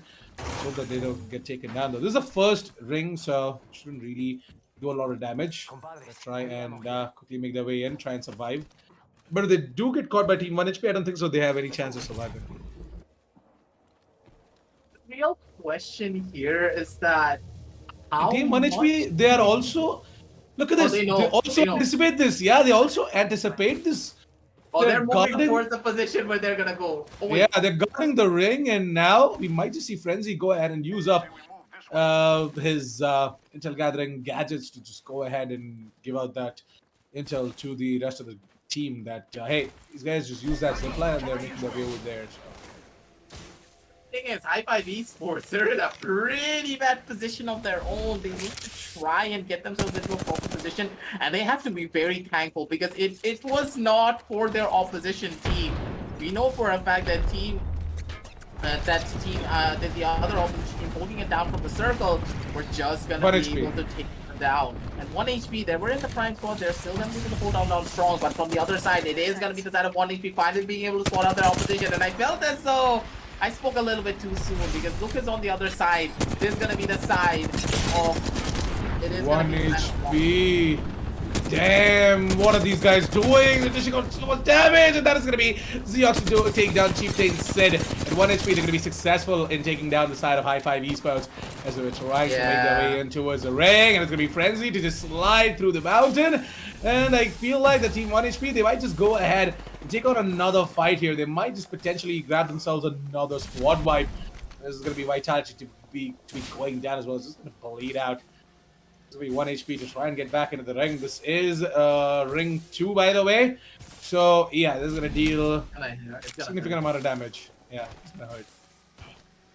Team 1 HP, the fact is, I understand that you actually like to play at 1 HP, you like to live your life right at the very edge, but at the same time, when you're in World's Edge, you just don't want to do that, and at the same time, Cardo is like, oh, hello there, Rebellion, let me show you my beautiful place, slaps a bullet into his own skull. Just imagine if there was friendly fire. Cardo would be like, why are you doing this? Why are you here? And Cardo's just showing a dance to Rebellion. He's like, let's just chill here. We can tell a story to each other. We can just, you know, have a little bit of fun with each other. We can just tell each other stories, gather around inside of a campfire, maybe even a Gibraltar shield. You never know. But at the same time, if you do put down that Gibraltar shield, you're giving away your position. I saw someone, and I don't think they're selling cookies. Carno, you're the one to go ahead and ping an ultimate accelerant. Not really sure if Chappie is gonna go ahead and pick it up or not. But yeah, Chappie should definitely pick it up. Keep it, you know, ready. Let's go over here. Whenever he needs his ultimate ready, just go ahead, use that ultimate accelerant. The Gibby's ult, you know, it made a difference the previous game. That's gonna make a difference here as well. Unit X, I really want them to just go ahead and grab that Champions title here for map 3. Really want them to go ahead and give a tough fight to the side of Team 1 HP and Team Phoenix. Team 1 HP, talking about them. The ones to be a little bit of a problem though. We're gonna be seeing the Gibby shield coming in. All of these guys are just gonna try and heal. And living on the edge is something that is gonna put them in a spot where they might just get taken out. Because Ignited Mafias, they're using absolutely everything. Oh! The Gibby ult! It's here!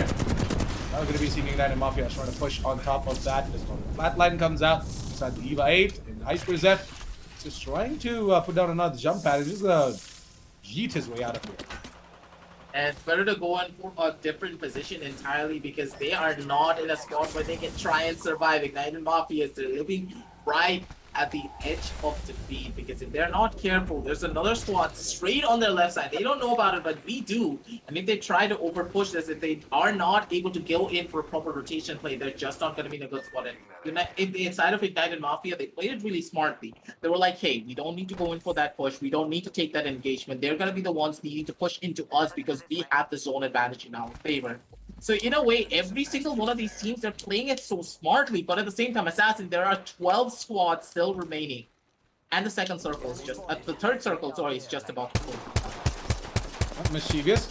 Try and take a little bit of a pot shot right there with the G7 scat, the HCOG. Try and get himself that dink. Maybe, no, not happening. Nah, not connecting, nothing. Maybe he should have had himself a Kraber or a Sentinel, right? Absolutely love the Sentinel though. You can just charge it up with the shield cell and you pretty much have yourself a very powerful sniper in your hands where you can take all these long range engagements. And Sentinel was such a strong weapon, but at the same time, it's kind of one of those weapons that I don't really know how to actually control it. But oh, Team Unitex are on the move. Yeah, Team Unitex are on the move, aggressive, and if you can see, 3 of these teams are just holding 3 different camps, and Assassin, just look at the zone. Yeah, I'm looking at the zone. I know this. I know 11 this. squads in this tiny zone. Yeah, 11 squads into this area, and I feel like that terrain is gonna play a very important role here for all of these teams to try and survive. I honestly don't know how I feel about this. All of these teams, the fact that they're playing like this, it's gonna be really dangerous moving on down the line. But at the same time, Unit X, they're the ones at the advantage. They are inside of the zone, and if they just play it slow, if they do not go in for an aggressive push, just hold down the angles that they are holding, they have all of the advantages. They don't need to worry about anything right now. Just play it safe. Just play it slow. And you're going to be the ones to win everything out. Because now, everyone is still alive. 1 HP is there. And also the side of Team Phoenix are there, but at the same time, Unitex, I don't think they're going to heed my words, and they're just going to keep on going. They spotted out the one initial player, and they know for a fact that they need to try and take this building. I like this ideology coming on down from them, because if they're able to take this building away from the side of Team 1 HP, this is going to be perfect for them, but at the same time, trying to get themselves inside of this building is just going to be a lot more difficult as well. One by one, the shots are going to be coming on down. It's going to be Carnal getting that first initial kill, first initial damage, down onto one of the players. They're going to be able to attack them down to low levels of HP, but still, they need to play it very smartly, because on the other side, the fact that they're making so much noise, it's gonna alert the other teams, and the other teams are just gonna be coming on down in as well. And this is a really good plan. They are like, no, we are not gonna be doing this anymore. We need to get ourselves out of this sticky situation, because the other teams, now that they know where the opposition is holding down at, we can easily go on back, play at our safe position, and now that we have revealed their positions, the other teams can act as that third party, and we can come in as a fourth party to finish everyone off. But at the same time, I don't think that the damage is still done yet, because Unit X, they're the ones now getting pushed from the side of 1 HP this time. They definitely have to play this safe, otherwise they're just gonna get taken down. And every single time, we know for a fact that Team Unit X, they die while trying to make this aggression, while trying to make the push. They should not do it. They have to survive, because there are 10 squads left. And you did mention the fact that this tiny circle is just gonna be a lot of chaos, and it certainly is. Look at the Zeox. He knows for a fact that there is the toxic bag right there. Gonna try and not try and trigger it maybe, but he eventually does. It's gonna be the side of Unit X being able to get that first initial kill. That's one of the players though, but they need to be careful. The fact that they have that hill under their control could be the very exact same reason why they should be the ones to win everything out, but still on the other side of the map, they're getting lasered by a lot of different teams. Whereas the Laws, they're also still alive. All of the top dogs in this entire tournament are still alive, and they are kicking on this map. 9 squads, Assassin, and the circle's just getting smaller and smaller. I'm getting anxiety, and I'm getting claustrophobic, and I don't even have claustrophobia. Yeah, this is gonna be the side of Team 1 HP. Try and maybe hold on to this area. They might just try and push as well. You never really know. Actually feeling it, and they know that hot stuck. They're hot stuck inside of that building. They're not gonna be able to get out. Why don't we just quickly go ahead and go into the push and look at it? Wow, I really like the door guard coming in as well. I feel like the Team Try Me Senpai, they're gonna be the ones to go ahead and take the fight. Be successful though, they are for now. They're the ones to go ahead and take the fight on towards that Slipper and Gang. And oh, Try Me Senpai! They're falling down. They're not able to take the fight. It is going to be the flatline, the EY8 coming in from Hyperzep. Hyperzep is going to switch to the EY8. And of course, in personal, to go ahead and finish off the entire squad as well. It's going to be Team Try Me Senpai going down. Ignited Mafias. Well, you see this? You see this change in pace coming in from them? It's working out aggressive. Yeah, they're playing it slow, they're playing it smart, and they understand what they need to do. But at the same time, the entirety of 1 HP, they're just playing mind games right now. They know for a fact of what to expect. They know for a fact of where they need to go as well. But at the same time, the positioning advantage is still in the favor of the side of Hardstuck T4 because they have that great teleport on their favor, and they can easily teleport down to the other side of the map if they want to, and they can actually go in for a proper flank on towards that hill. But at the same time, look at what he has in his hand. It is going to be Xbox 69 holding it down with his own charge rifle. And this charge rifle could be the thing that they can maybe go in for a couple of plays for themselves on a unit. And they're ready and they're looking for blood. Going in for a couple of pop shots down onto that first initial player. They're going to be able to take down a couple for themselves. And with that, the entirety of Unit X, ladies and gentlemen, they're going to be able to take down members one by one. But look at the kill feed assassin. What is happening? Yep, you're going to be seeing Krebs who's going to go ahead and try and rush down the entirety of this team right here. That is Team Unit X, and that is going to be Team Unit X to be wiped off. Team 1 HP, they are here to make a difference. They're here to change what has been happening till now. They really want to go ahead and get this champion right now. All got themselves sorted out in terms of the loots and the shields. Look at this. All of them are running reds, except for Xbox, of course. He's just going to be running the purple ones. Going to try and, get that shield recharge in and try and get himself healed as well. The entirety of Team 1 HP, they're going to slow things down for now because they know for a fact that the rest of the squad is going to be going up against each other. It's going to be the side of Xbox to try and maybe take down the player who is, taking a hit on towards the entirety of Team 1 HP. Team 1 HP, know for a fact that there are 3 more squads left, including them. So, no, actually, 3 more squads are excluding them. But yeah. Total of 4 squads remain in the server, and yeah, Team 1 HP feel like that they might just go ahead against one player left out from the side of Team Try Me Senpai. And there's Ignited Mafias as well. So.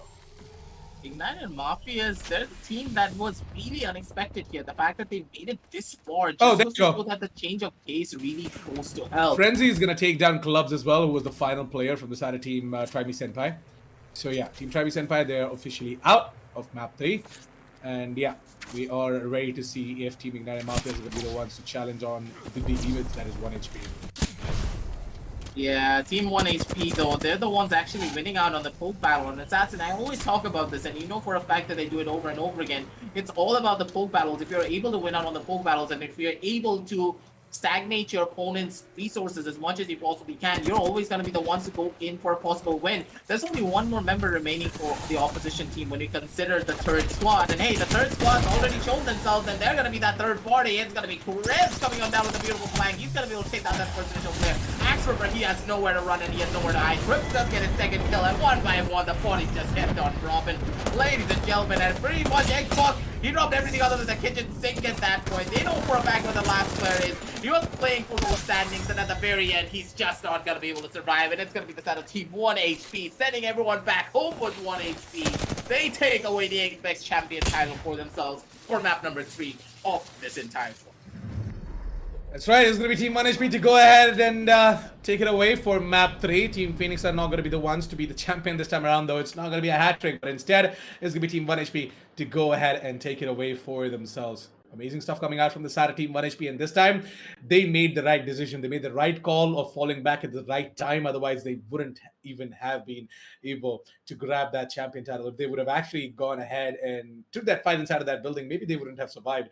Maybe we wouldn't have been able to crown themselves as the champion as well for map 3. But yeah, 1 HP, they knew what they had to do, and they did the right thing to go ahead and win it out. Amazing stuff coming out from them, and once again, congratulations, guys. On getting that champion title for map 3, and with that I feel like that is definitely going to give them an immense boost in the overall standings, and they might just be very close to the side of Team Phoenix, because Team Phoenix this time around, though, they were not able to do anything.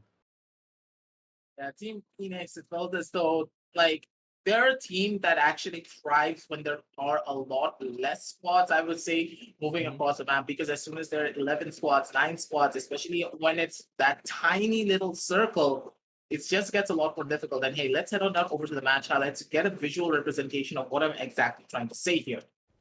The fact is, every single one of these teams, they played it really safe. They played it really slow, and they didn't really go in for a lot of those fights. Other than the side of Killsteel going in for that first initial engagement, we really didn't have any more fights whatsoever, and that kind of just shows to highlight the weaknesses of the side of Team Phoenix.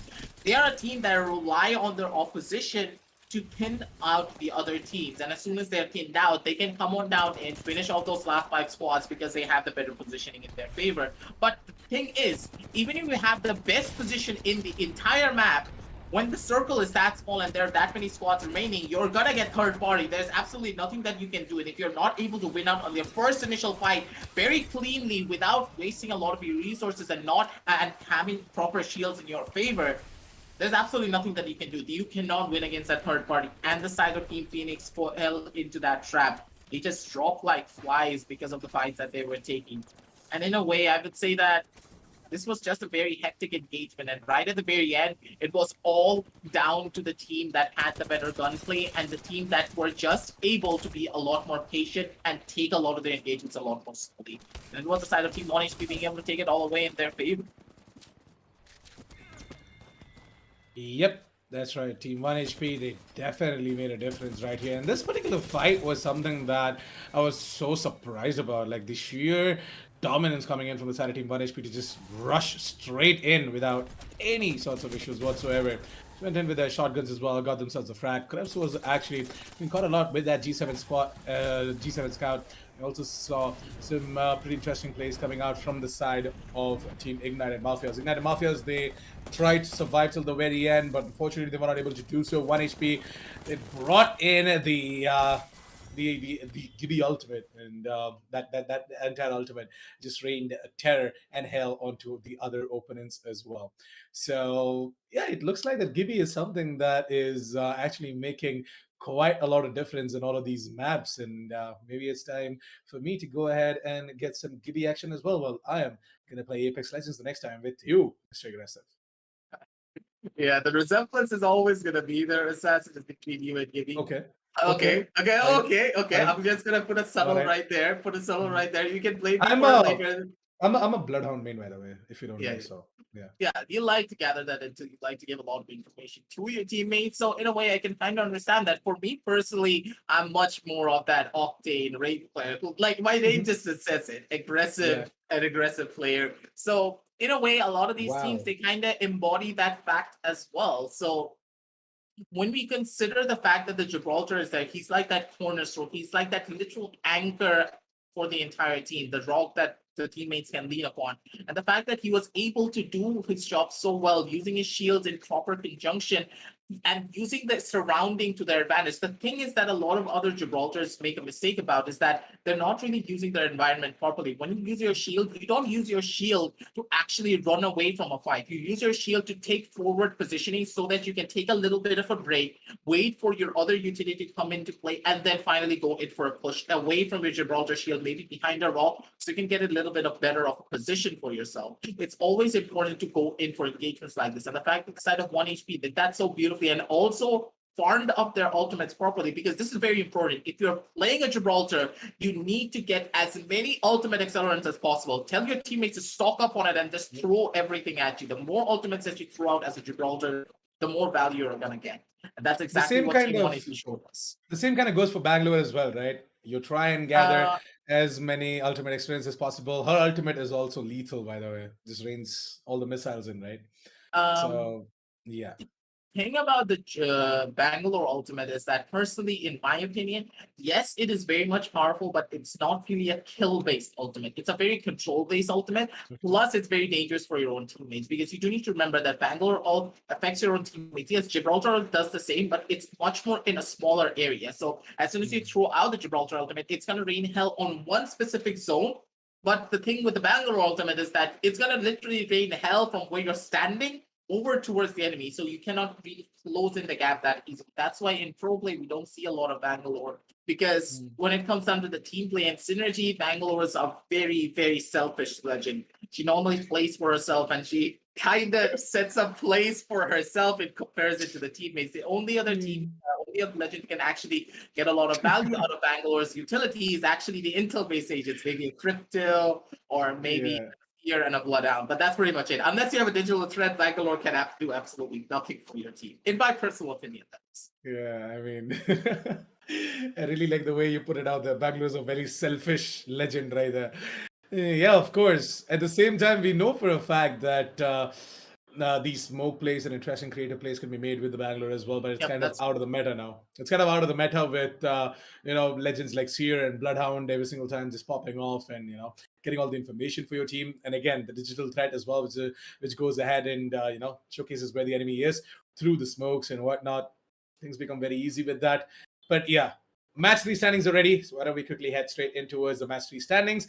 And we are going to be taking a look at where exactly these teams are standing right now for match three. So it's going to be Team 1HP to go ahead and get that victory. 12 placement points, 17 kill points, and a total of 29 points. Oh, that is crazy aggressive. Do you know what that means? Team 29 1HP points, might dude. actually be at the first spot in the overall standings.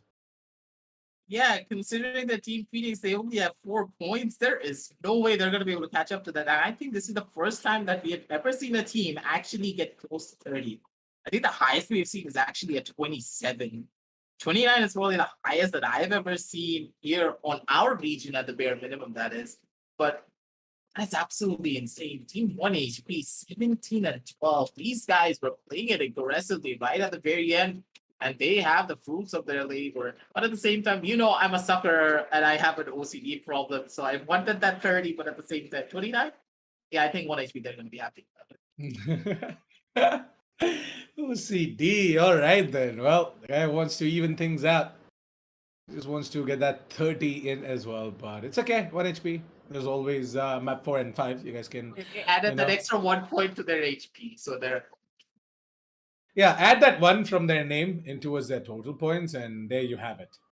But yeah, well, all the poor jokes aside, I'm gonna be seeing Team 1 HP, who should probably putting themselves up at the first spot in the overall standings. If it is ready, let's quickly go ahead and check out the overall standings as well. And there you go, the current standings for that's all a three lot of of these points. maps. And yeah, I told you 1 HP. They are at the first spot with a total of 62 points. If they keep on going with this momentum, I feel like that they might just cross 100 at the end of the day. That's absolutely insane. The fact that the number 1 position is so highly contested for on one map it was the side of Team Phoenix. Second map it was UnitX just coming out of absolutely nowhere. And now it's 1 HP. Just completely shutting everyone down and bringing themselves up in the board over to that number 1 position with a massive staggering lead in comparison to their opposition. Phoenix, they have 20, they need to get 20 points to try and even get close to where 1 HP is. And Phoenix, they need to win this. If they do not win on map numbers 4, and if the side of 1 HP are actually able to take the second position, you know what's going to happen here, Assassin. It's like a no-go at that stage. Team 1 HP, they're going to be able to take this finals in their favor and just bring it all home in their side. But at the same time, look at UnitX. They're pretty much close as well. So they need to try and pray that the side of 1 HP make a lot of mistakes. Because I feel as though 1 HP, they're a team that make very little mistakes, but they have one mistake. They play it so aggressively that could be their downfall moving on down the line if they're not careful. And that will allow UnitX and Phoenix to rise up and take that number 1 position away from them. Completely agree to you on that, by the way. And I feel like that if Team Phoenix are not going to be careful, and if they don't go ahead and rack up points, then maybe Team 1 HP are just going to walk away with this at the end of the day. Because Team 1 HP, they are feeling it, and they really are, putting up the kill points every single map. So even though this was just their first champion, look at the amount of kill points that they have, 38. And this team, hailing from Bangladesh, is actually here to show everyone in the region, that Sri Lanka, India, and Bangladesh, who exactly is the best Apex champion. This is an absolute incredible showing from the side of 1 HP. The fact that we have so many different teams from every single region to show up like this just goes to show that all the regions, they have a lot of talent and they're now going to be facing off against Football. Who's going to be the best? That's going to be the real question, ladies and gentlemen. But at the same time, hey, we still have 2 more maps to go, so we cannot be crowning champions just yet because we know for a fact that Apex is a game that is very, very, very unpredictable. On one building, you're going to be hitting on down and getting a P2020, and on the other building, the guy's got a Mastiff, Gold Shield. A gold shield, he has a hemlock, maybe there's a flatline and a devotion there, and you come out of the building, you face up against one another, and you're like, bro, why do you have a gold shield? Why do I not even have a shield and a P2020? If you're like that's Apex for you. Yeah. Like there's not much that you can do about it. But at the same time, hey, that's gonna be the dynamic sometimes here as well during these pro tournaments. But at the same time, there's a lot of strategy that you can employ to try and minimize those. And these teams, they're doing exactly that. And the fact that Team 1 HP were able to completely switch up their strategy to bring something a little bit more different, even though the chaos was ensuing all over the map, just goes to show how much they have grown from map number 1, from map number 2, and over onto map number 3. These are the changes that we are expecting coming on down through from the side of Unitex and also Team Phoenix to rise up to the top and take that position away from the side of 1 HP. But the thing is, Assassin, we are talking a lot about these 1, 2, 3 spots, primarily because the number 1 position is highly contested for. But at the same time, number 2, number 3, number 4 can be one of those highly contested positions as well. So when we head on down over to the overall standings once again at the end of match number 4, we can talk a little bit more about the other oppositions, because after map number 4, we'll have a basic idea of who's going to be crowned number 1, who's going to be crowned number 2, and the number 3 position is going to be the thing that's highly contested for right at the very end. Definitely. Can't really wait to see what exactly is going to happen in match 4, because we know for a fact that we've got 2 more maps left out now, 2 more matches. And moving on over towards match 4, I feel like that all of these teams, well, they're going to try and, sort of, again, ease themselves in a way where they can try and gain victory and emerge victorious against all of these other teams as well. The match is ready. So why don't we quickly jump straight into a short break where we have got some message from our sponsors, and then we'll be right back with match 4.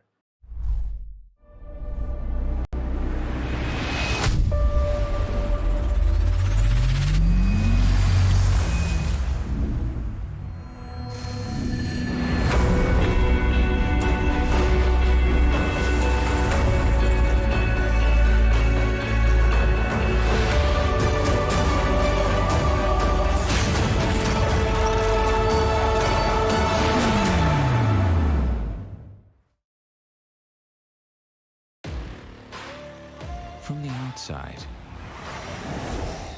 who would know what lies beneath? Unleash it with a machine as savage as you are. This is how legends are made. Lenovo Legion. Stylish outside, savage inside.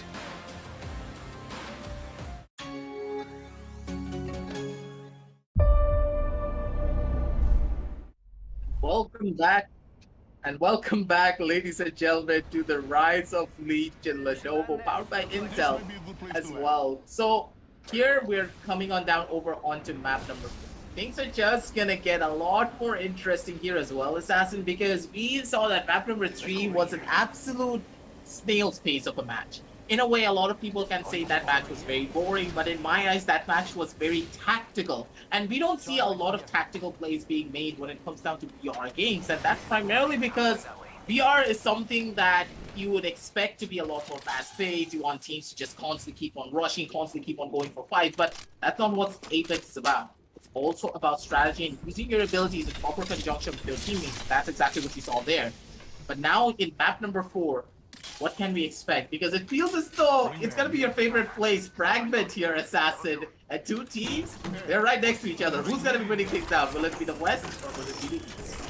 I feel like the team that is on towards Fragment West that has seen 1 HP, I just have a chance at taking down the team over towards Fragment East. And Team Phoenix, I feel like the Team Phoenix, they are also going to go ahead and take down Devil Corner and Gang, who are just above them towards Overlook. So really looking forward. Whoa, Team Phoenix, one of the players disconnected. Let's go this way. Interesting. So yeah, they're just going to be starting off with 2 players for match 4. Not the best of the signs, but Hey, we all know for a fact that there have been moments where one player gets disconnected and the rest of the two just go ahead and clutch it out, get a champion. So maybe Team Phoenix. Let's see if Doctor and Ultimate Noob are gonna make do without Mr. Murdoch. This is gonna be a little bit of a problematic situation for the side of Team Phoenix, but at the same time, I guess they can make it work, but at the same time, it's just gonna be a lot more difficult as well. And Assassin, There do you we go. write them off? Do we actually write them off saying that they're actually not gonna be able to make it, or will they be able to pull off the possible? Oh, the Ashtar is gonna be going in. We're gonna be seeing Doctor going ahead and putting in so much damage. Ultimate Noob, on the other hand, is also gonna scan. We're gonna be seeing Doctor How going many ahead and hits do using they up the have? thermite. Yeah, I've got no idea how do you get so many thermites, man? It's just the start of the game, man. Let these guys breathe. They still have more. What is this? They're putting the entire building on fire. Shots are gonna be going on down there as well. And the EVA8's gonna be able to clean everyone up. Like, what? Assassin, what is this? This is like literally. I'm telling you, just write it down. Team Phoenix are gonna go ahead and get champions in a 2 versus X situation. No. How do you have so many grenades? I think I saw like 2 orc How stars, do you- 2 frag nades, Okay, 4 tell me- carbides. Tell me one thing, how do you have so much ammo on the flat line? Like, you just dropped, and he's already sitting at 150 mag. Like, what? 3, 4 We know the new thermites. loot spot. I think we know the new loot spot, and I'm pretty sure that Team Phoenix, they landed somewhere that we didn't even know about, and the developers never Team intended. Phoenix, I don't even think so overlook has a lot of loot. These guys, like, they probably know a secret loot spot that we don't know about. We'll Yeah, never maybe. know about that. Yeah, I mean, I definitely am gonna drop today on overlook. And we are gonna overlook the situation over that aggressive together. Will you not make jokes like that? My God, but completely fine. And I'm pretty Oh, sure man. that Clubs on the other side is like, okay, Assassin just made a very bad joke and I need to run away because I'm getting damaged from one of the opposition teams. And with that, Medusa, she's gonna be the one to get a little bit of information for her buddies and maybe try and get a forward position for themselves, but they're not gonna be able to find out much here.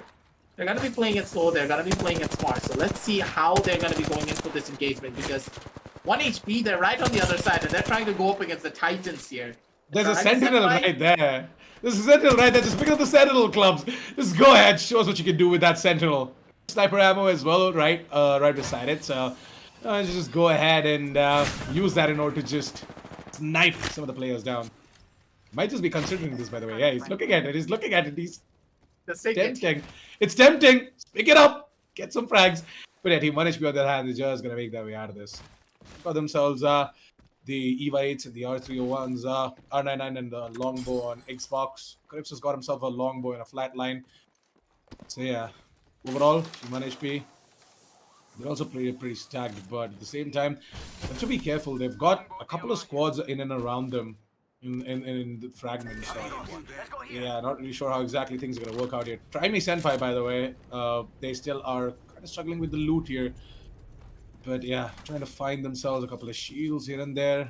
And in terms of the weapons, though, they've got themselves not the Hemlock, my bad. This is Team Killsteel. They've got themselves RPO1s, flatlines, and whatnot. But yeah, Killsteel, they've got themselves the Hemlock, charge rifle. Wow, charge rifle. Charge rifle, Governor. Yeah, Governor is he's feeling a little bit spicy, and he's actually gonna be able to good shot on one of the players. But at the same time, Governor, you just don't do that. Please do not use the zip line, especially when you're out in the open like that. He's gonna take a lot of damage, and he's gonna find bullet as well. Poor Good night, old Team Killsteel. Governor. Yeah. There's not much that they can do. It feels as though Team Killsteel they're having the most unfortunate luck out of any other team, and it's gonna be Unit X being the team that actually takes them down. Yeah, there's going to be Karnobog to try and take down his nemesis. A profile player from the side of that team that they were taking the fight with. Karnobog is going to try and take down the Seer as well. That was SSJ Raiden, if I'm not wrong, yeah. SSJ Raiden should be going down really soon, and Team Unit X, we might just see them emerge victorious in another fight that is being coming towards them. Who exactly is that? Oh yeah, so we can actually just chill and see what to expect, but at the same time, oh no. Oh no! Poor old Team Killsteel! I thought that they were gonna be able to survive for a little while longer than just not gonna be able to do much. El Diablo finds a bullet into the face coming on down from that Sentinel. A couple of pop shots being rained from the side of the hill, but at the same time, Unidex, they don't really need to worry about it a lot. They can easily go in for a rotation play, get themselves back inside of the zone once again, and try and go in for a proper flank play to take out their opposition team that's firing upon them. So let's take it slow. Let's just play it smart. They don't need to do much. And look at Chappie, man. Chappie's just playing mind games right now. There, he's like, he's not gonna be able to hit any of his shots. I just know it. Let's just make him waste all of the ammo, and I'm just gonna play mind games. Oh, Chappie, just show some respect, man. They have families there as well. Well, Unidex, they are gonna further move into the ring, and I should pretty much be okay without taking any fights for now. They knew that they had a team behind them, but they also have made their way in towards the zone, if I'm not wrong. Hi-Fi Esports. On the other hand, I'm gonna maybe welcome the entirety of Team PXC Alliance. I'm gonna be coming straight in towards them. And yeah, PXC Alliance, they might just find Team Phoenix, by the way. It's got Team Phoenix right in front of them, over towards the other side of the hill, and the circle, that is the ring, is closing in. I think PXC Alliance is running for this. They don't want to take this fight. With the shield coming in, the Gibi shield, and yeah, Killua just make a run in towards the ring. And we will get a forward position for themselves. The fact that PX Alliance are going to be the team actually making their way inside of the circle. They're the ones who are at the advantage because this is the only entry point and the only choke point that will allow them to make that push happen. So it's all up to them to try and maybe go in for a kill and then maybe try and go in for a play. But at the same time, Hi-Fi Esports, they're still going to be the ones trying to survive, but they're not going to be able to live for long because Team Asses, they're going to be the ones coming on down and with my favorite gun, the Peacekeeper. And this is why the Peacekeeper does not only keep peace, but it also creates a lot of chaos as well through the death and destruction that it causes. One by one, the Team Asses, they're going to be able to get a little bit of information for themselves. One on the left, one on the right. They need to make that decision and they need to make that push now. But at the same time, Unidex, they got stuck between the rock and a hard place and they're running into a literal bloodbath waiting for them to happen. But at the same time, look at that strafe coming on down through from the side of Redom. He nearly pulled off an immense play for his own teammates, and Shuraj is not going to be able to survive for long. Gets taken out, and it's going to be another squad fight for the side of Unit X. It feels as though Assassin, they're starting off map number 4 with a bang because they're angry after what happened in map number 3. Yeah, Unit X, they definitely are looking to go ahead and get themselves another champion here. And I feel like that that maybe Unit X might just be able to do it as well. Team Asses, on the other hand, Let's go here. right in front of our eyes, towards the bottom left, and yeah, I feel like that Team Asses, they might just find themselves the side of serial killer Sid and gang. Not really sure though. For now though, serial killer Sid and gang are moving in over towards the other side. They're just trying to make their way in towards the ring. Kawarchor loading up, trying to make their way in towards the ring once again. What do you think is over here? 13 squads left out. Total of 35 players left out on the server, and with about less than half a minute left now for the second ring to start shrinking in. Yeah, light ammo here. We might just see Team Kawarchor taking up a fight before they advance on towards the next room, before they make their way in towards the next ring. Over here. The current standings, by the way, are going to be popping up in front of your screens, where Team 1HP are the ones leading the standings right now. Total of 62 points. Team Phoenix sitting at the second spot with 42. Unidex with 31. The Devils with 26. And Ignited Mafias with 23. Top fives. Team Asses, Trami Senpai, Heartstruck, Lasuda Party, and Vector Sports with 20, 19, 16, 14, and 12 points respectively. So, yeah, if you guys are wondering what exactly is currently happening, these are the current standings right in front of your eyes. But hey, I feel like the Team Kawarchor, they might actually be thinking as to what exactly is happening. Where are the guys? Where are the players? Aren't we going to catch anyone trying to make the rotation inside of the ring? I don't think so. They themselves are just going to try and take the vantage point. They make their way on top of the building, try and snipe out some of the players. They've got themselves a scope in order to do so as well. So yeah. 12 squads, by the way. One squad got wiped out off your screens. And yeah, How long is he going to stare at them? See, Kawarchor, the trigger discipline is good. It's actually good. Should not actually start because Knows it's Gibby right there, and the Gibby Ugh. shield could be a little bit of a problem. Yeah, but at the same time, I feel as though he could have gotten a little bit of damage off of them, and then maybe when told his squad to go in for a proper push. Archer, they're playing it a little bit too passive, even though they have the advantage in their favor, because they're in a position that they don't really want to be in, because they need to give this up immediately and take Lunatic squad down, because they don't really have a lot of time to work with it. This is why, Assassin, the zone is right behind them. They need to make that decision. They need to push down in from out of that zone. They're just look at their HP, they're ticking down slowly but surely, and that level 2 zone is just gonna burn them down into a literal charisma. Oh my god, Lunatic squad with the hemlock! Just look at this guy, he's just tearing them down piece by piece, but at the same time, hey, on the other side, you can see who's there, you can see who the push is gonna be coming on down through from. One by one, the bodies are just gonna be piling on up. There's not really much that they can do. And it is gonna be the entirety of Team Power and George just taking a back seat because they didn't go in for the push immediately. Oh! Wow, look at this. Lunatic squad. Mischievous, he's gonna be the one to be knocked out while he just drops down that jump pad, and surprisingly, he just jumps on that jump pad as well. He just, like, falls down on it. He just gets boosted. They get taken down by the hands of Team 1HP to 1HP. They're going to be the ones to go ahead and wipe out that squad. About 10 squads left out now, and I feel like the Team 1HP, they're going for more. They're on the hunt here. Playing their cards properly, they're playing it really smartly, but at the same time, just look at Coward Chore's bodyguard. Like, the fact that Bodyguard is still alive and he's actually just hiding behind a box, it can't work out in its favor, because remember what I was saying previously, the dynamic of having a Seer in comparison to a Bloodhound? If there was a Bloodhound here, you know for a fact that he was dead. But the fact that it's a Seer on the opposition team, he can actually go in for a sneaky play and survive this and maybe play for those placement points. At the bare minimum, try and force his team up the standings and maybe go into a position where the cash prize is still up for grabs. But at the same time, he's just chilling. He's just vibing, just like me and Assassin are. But we are casting this Rise of Legion tournament powered by Lenovo and Intel. And make sure, ladies and gentlemen, check out the links in the description below if you want to get yourself an Intel processor and maybe a Lenovo laptop as well, because the deals are going to be there. And if you want to play like the pros as well, and hey, if you want to sign up for the Season 2 and Season 3, Qualifiers 2 and Qualifier 3, sorry, you're going to need to get those proper gaming gears powered, given to you by Intel and Lenovo. So make sure to check out all the links down in the description below and see what suits your fancy for your next big upgrade.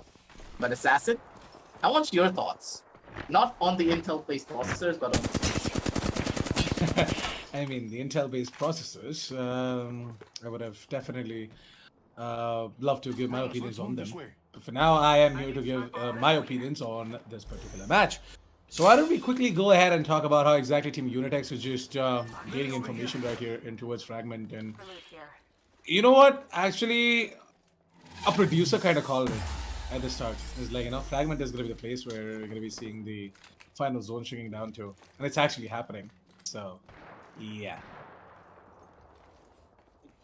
This is going to be interesting. This part of the map has a lot of buildings, Assassin. A lot. So at this point, it's not going to be open fights whatsoever. It's all going to be in close space engagements. The fact is, whichever team has the most grenades, I feel is going to be the one to win everything out. So it's all about utility usage, and of course, utility usage coming on down through in terms of abilities. How are they going to be using their grenades? How are they going to be using their scans? So the real question here, moving on down the line, will they be able to do a lot? A real question, but with the micro drones now being detected because of the Seer on the opposition side, they need to be playing this a lot more slower. Both teams have a really strong info-based character on their arsenal to try and go in for a couple of these plays, but Team Asses, they're in the worst possible high ground that you can possibly be in. And they need to be the ones to make a push down towards the other sidelines, because the push is already starting and the teams are already going to be taking their first initial engagement. Team Asses, know for a fact that they are about to get taken down from the side of Team 1HP. They are just right around the corner. Esports, on the other hand, look at Nexus Hubby, he's bleeding. Where exactly is Nexus Hubby? Isn't he with the team? Like, what's happening? Oh, Disconnected. Oh, Vector Sports, they're gonna go ahead and spot out these players moving in towards the other building. 6 squads, everyone just trying to get into the same building, and it's gonna be Unitex to try and rush them out. The purple squad taking on the purple squad. The Termites come in and do a lot of damage, by the way, onto his Chappie, and Chappie is just gonna try and survive, by the way. Cardinal Bog completely concussed, just trying to get this fight as well. There comes the ultimate. Nice. Well done, Cardinal Bob.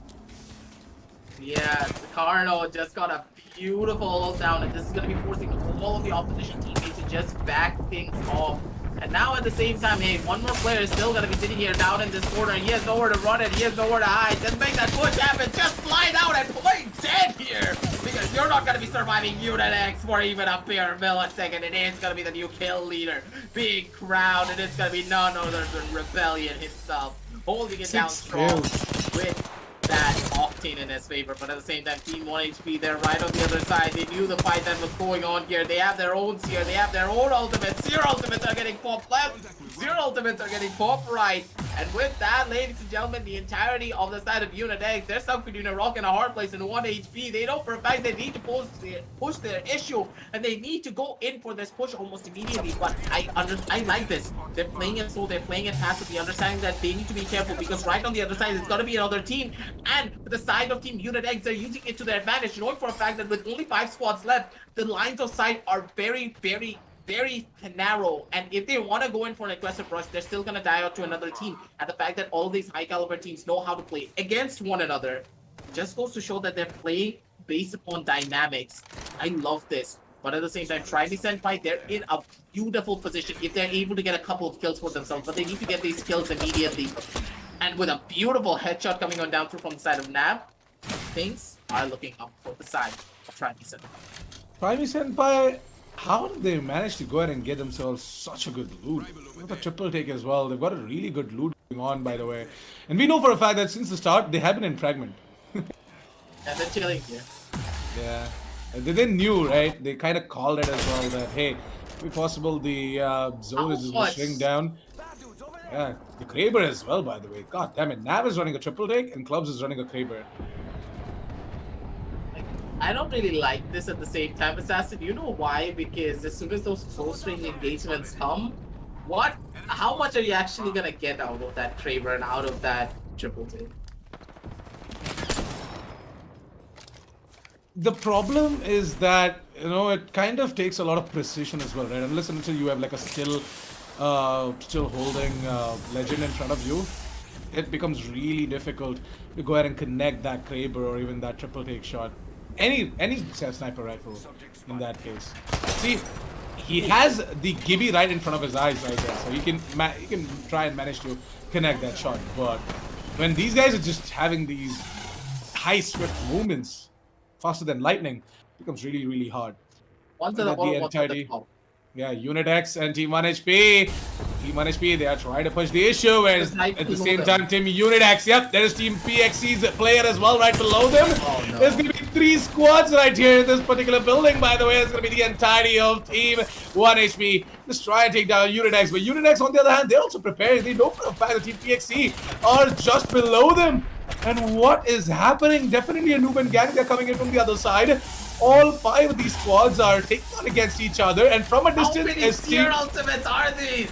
Yeah, I've got no idea. I've lost count, but you know what? It is gonna be the side of Team Try Me Senpai as well, who are gonna chime in on the action from a distance with their Kravers and their triple takes.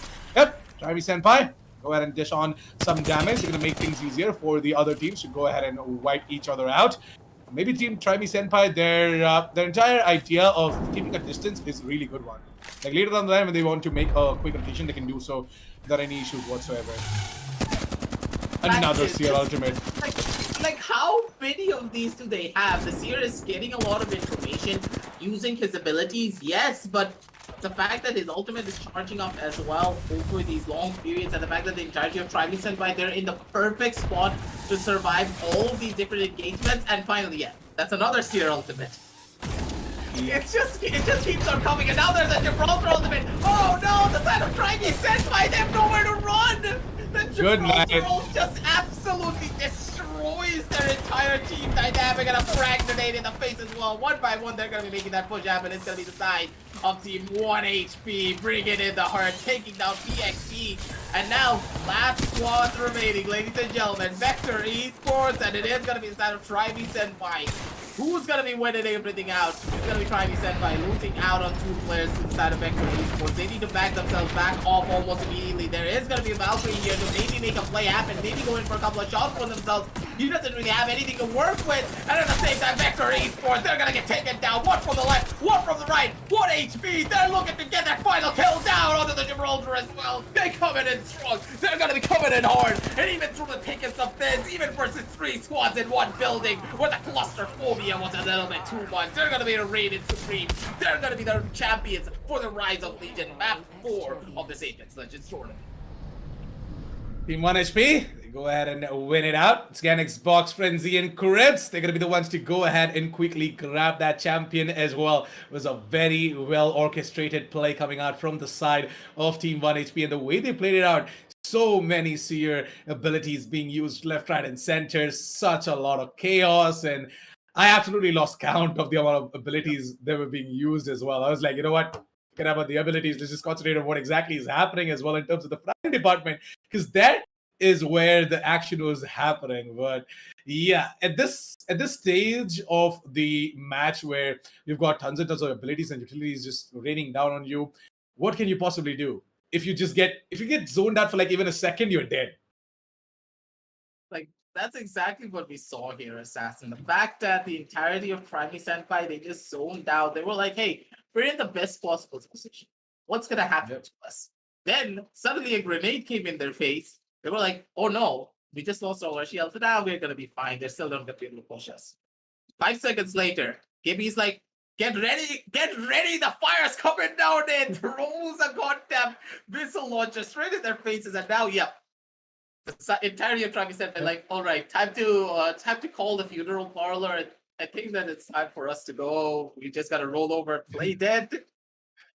That just happened there. And exactly as you stated, they stagnated a little bit too much. They were not repositioning themselves. And this is really important to always, try and adapt, try and do something a little bit more different and never get too comfortable. But let's head on down over to the match highlights to get a visual representation of what happened here. And Assassin, take it all over.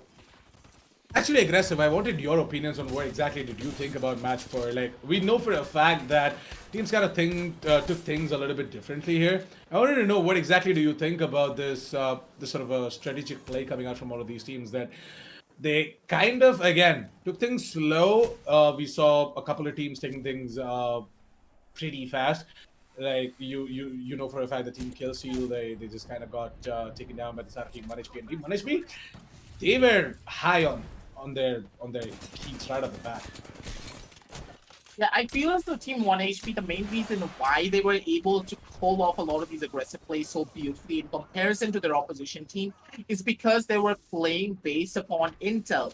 Like, look at how Team 1HP actually opted to go in for a lot of these rushes. They absolutely made sure that there were no other teams in the vicinity of their pushes before they made that happen.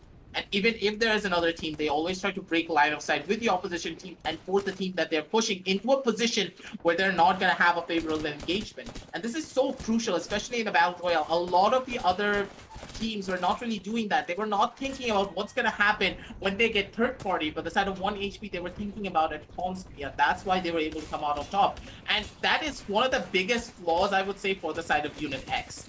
Unit X, when they make a push, they don't think about the third party. And that's what caused their downfall. At Team 1HP, they were able to capitalize on the little bit more of the experience that they have as a coordinated unit to bring it on back. Because look at this. Team 1HP, they could have easily gone in for a push and taken out Unit X right then and there. But what's going to happen when they go in for that push? They're going to get locked up by other teams. And in that situation, they're going to be the ones to be at a massive disadvantage and get taken out. The fact that they showed discipline here in a battle royale just goes to show how strong of a caliber and how high caliber this match is. That's for sure. It definitely was high caliber, and we know for a fact that most of these teams, when it came down to the final push right here in front of your screens, right? Most of the teams used their utility in such a way where it got them the advantage without even taking the gunfight, such as this, where they completely eliminated the entirety of Tribe Senpai with that Gibby ult. It's a really good one coming in from Anuj from the side of Vector Sports. And Vector Sports, this time around, though, I was so happy with the performance coming in from Vector Sports because you normally see Vector Sports getting taken down right off the bat, right? Most of the times, you just die at the start while trying to make the rotations or something like that. But this time around, the Vector Sports, they actually were able to survive to the very end. Just the sheer brilliance coming in from the side of 1 HP to just push them and take them down. Like, look at this. Vector Sports, they had a Valkyrie as well. And I feel, though, that definitely Noob, he tried absolutely everything he could. Unfortunately, it was just not enough as he got taken down finally. It was Team 1 HP to go ahead and crown themselves as this champion as well. So, yeah. Congratulations, Team 1 HP, for going ahead and putting up that victory as well. That should pretty much shoot up your overall points in the current standings. And we can't wait to see what exactly is going to be that number that is going to be coming up as well at the end of match 4. As we are heading on over towards the final match now, we are going to be having the entire standings, the current standings as well, everything ready for you guys. But in the meantime, aggressive.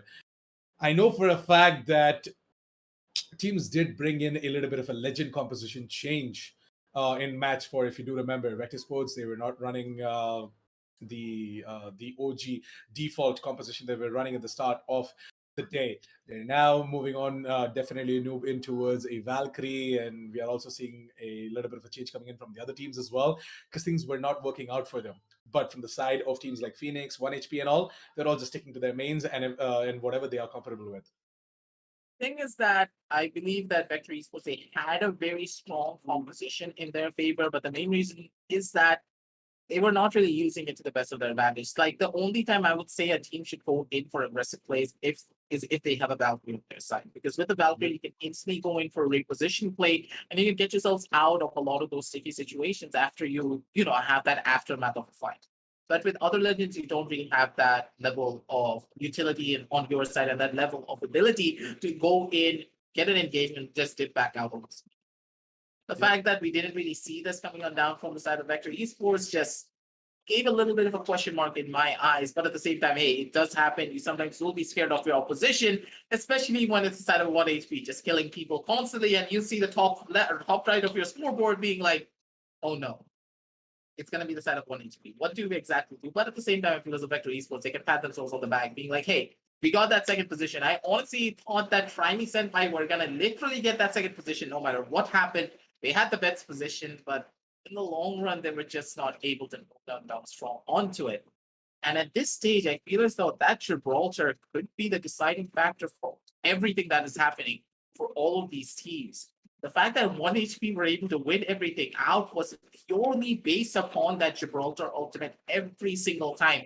Yes, of course, the Seer played a big role, but that Gibraltar was the literal cornerstone for the entire team. He's the one getting all of the kills. He's the one opening things up for his own team, using his ultimate, using his shields. He was the game changer in my eyes. And you're going to see that as well as we head on down over to the standings for match number 4, ladies and gentlemen. Yeah. Because these teams, they performed it well, but 1 HP, yeah, they're at 22. There's nothing stopping. 1 HP with a total of 22 points. They might just be they were on 68 points if I'm not wrong, right? Were they on 62? Yeah, my bad. So yeah, they pretty much are gonna be very happy with the performance that they are putting up as well now. And yeah, should pretty much be putting themselves at a total of 84 points at the end of this this They're match guaranteed. in the current sorry? They're guaranteed to be number 1. Yeah? Yeah, that I told you, right? If they go ahead and rack up a couple more in the final match now, which is going to be starting really soon, should pretty much touch the 100 limit. Like, they should pretty much touch 100 points. If they do that, then they pretty much solidify their hold on their first spot. Team Phoenix, by the way, unfortunately, Murdoch had a power cut, so he was not able to, he got disconnected, he was not able to join. And it was a 2 versus X situation for them. I kind of thought that they might actually go ahead and clutch it out amongst all of the other teams. But nah, not going to happen as they just got taken down by the Behemoths. PXC Alliance and Vector Sports are the team that kind of, surprised me with their performance in match 4. And I want to see more of this in match 5 as well. Come on, guys, make it happen. PXC Alliance and Vector Sports, they're a really, really, they're a really potential team to go ahead and stay in the top 10 or even top 5. So really looking forward to seeing that. But hey, overall standings is ready. The current standings still now at the end of match 4. Let's bring that right up and see where exactly all of these teams are standing at the overall standings. 1 HP, as I told you, 84 total points. Team Phoenix, on the other hand, going to be seeing them with a total of 48. Oh, wow. It's like a straight up reverse 84 48. And yeah, Team Unit X, we won at the third spot with 45. Why not 47, man? But yeah, fourth spot is going to be the Devils with 29. How the hell did Devils make their way in over towards the fourth spot? I feel so Team Devils, they just like they're literally the Devils. Like you never know when they're coming, but they're coming for you. I thought it's going to be actually Vector Sports to grab that fourth spot, but it looks like that in terms of the placement points, Team Devils are sort of taking it away. So 29 points over there for them.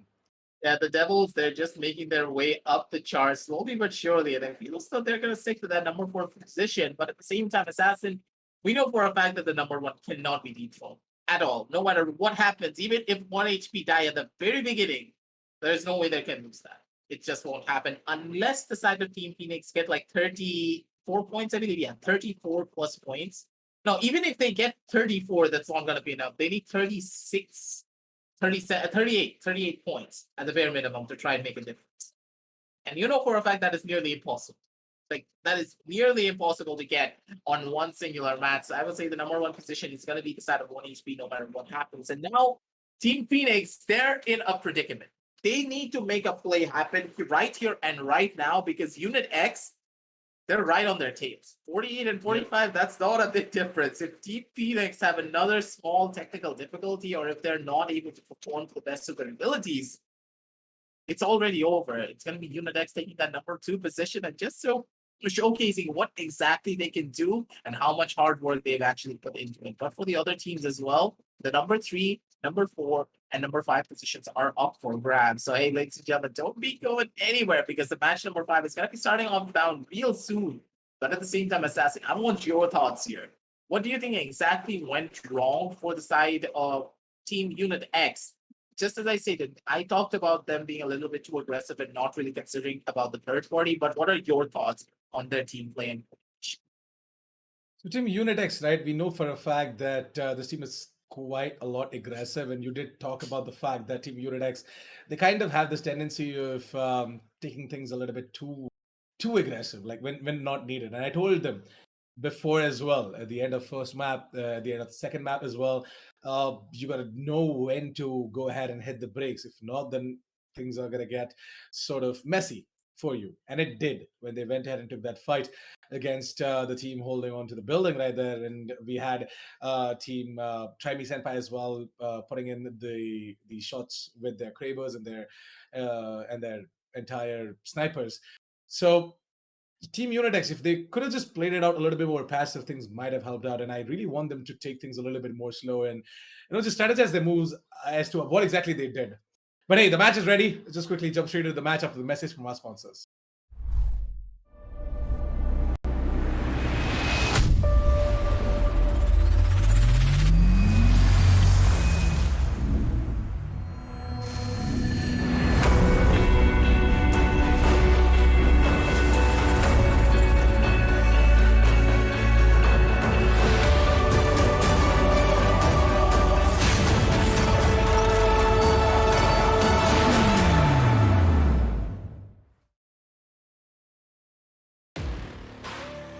From the outside,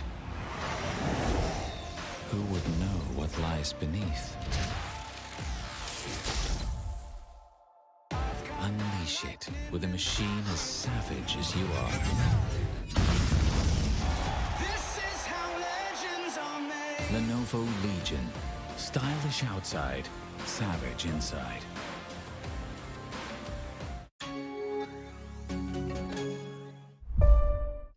By the time you see me coming, All right, then, ladies and gentlemen, welcome to the Lenovo Intel Presence Rise of Legion for Apex Legends Match 5, the final match for the day in Aggressive. It looks like that we are going to be heading straight in towards Countdown, Skyhook, Fragment East, and Lava.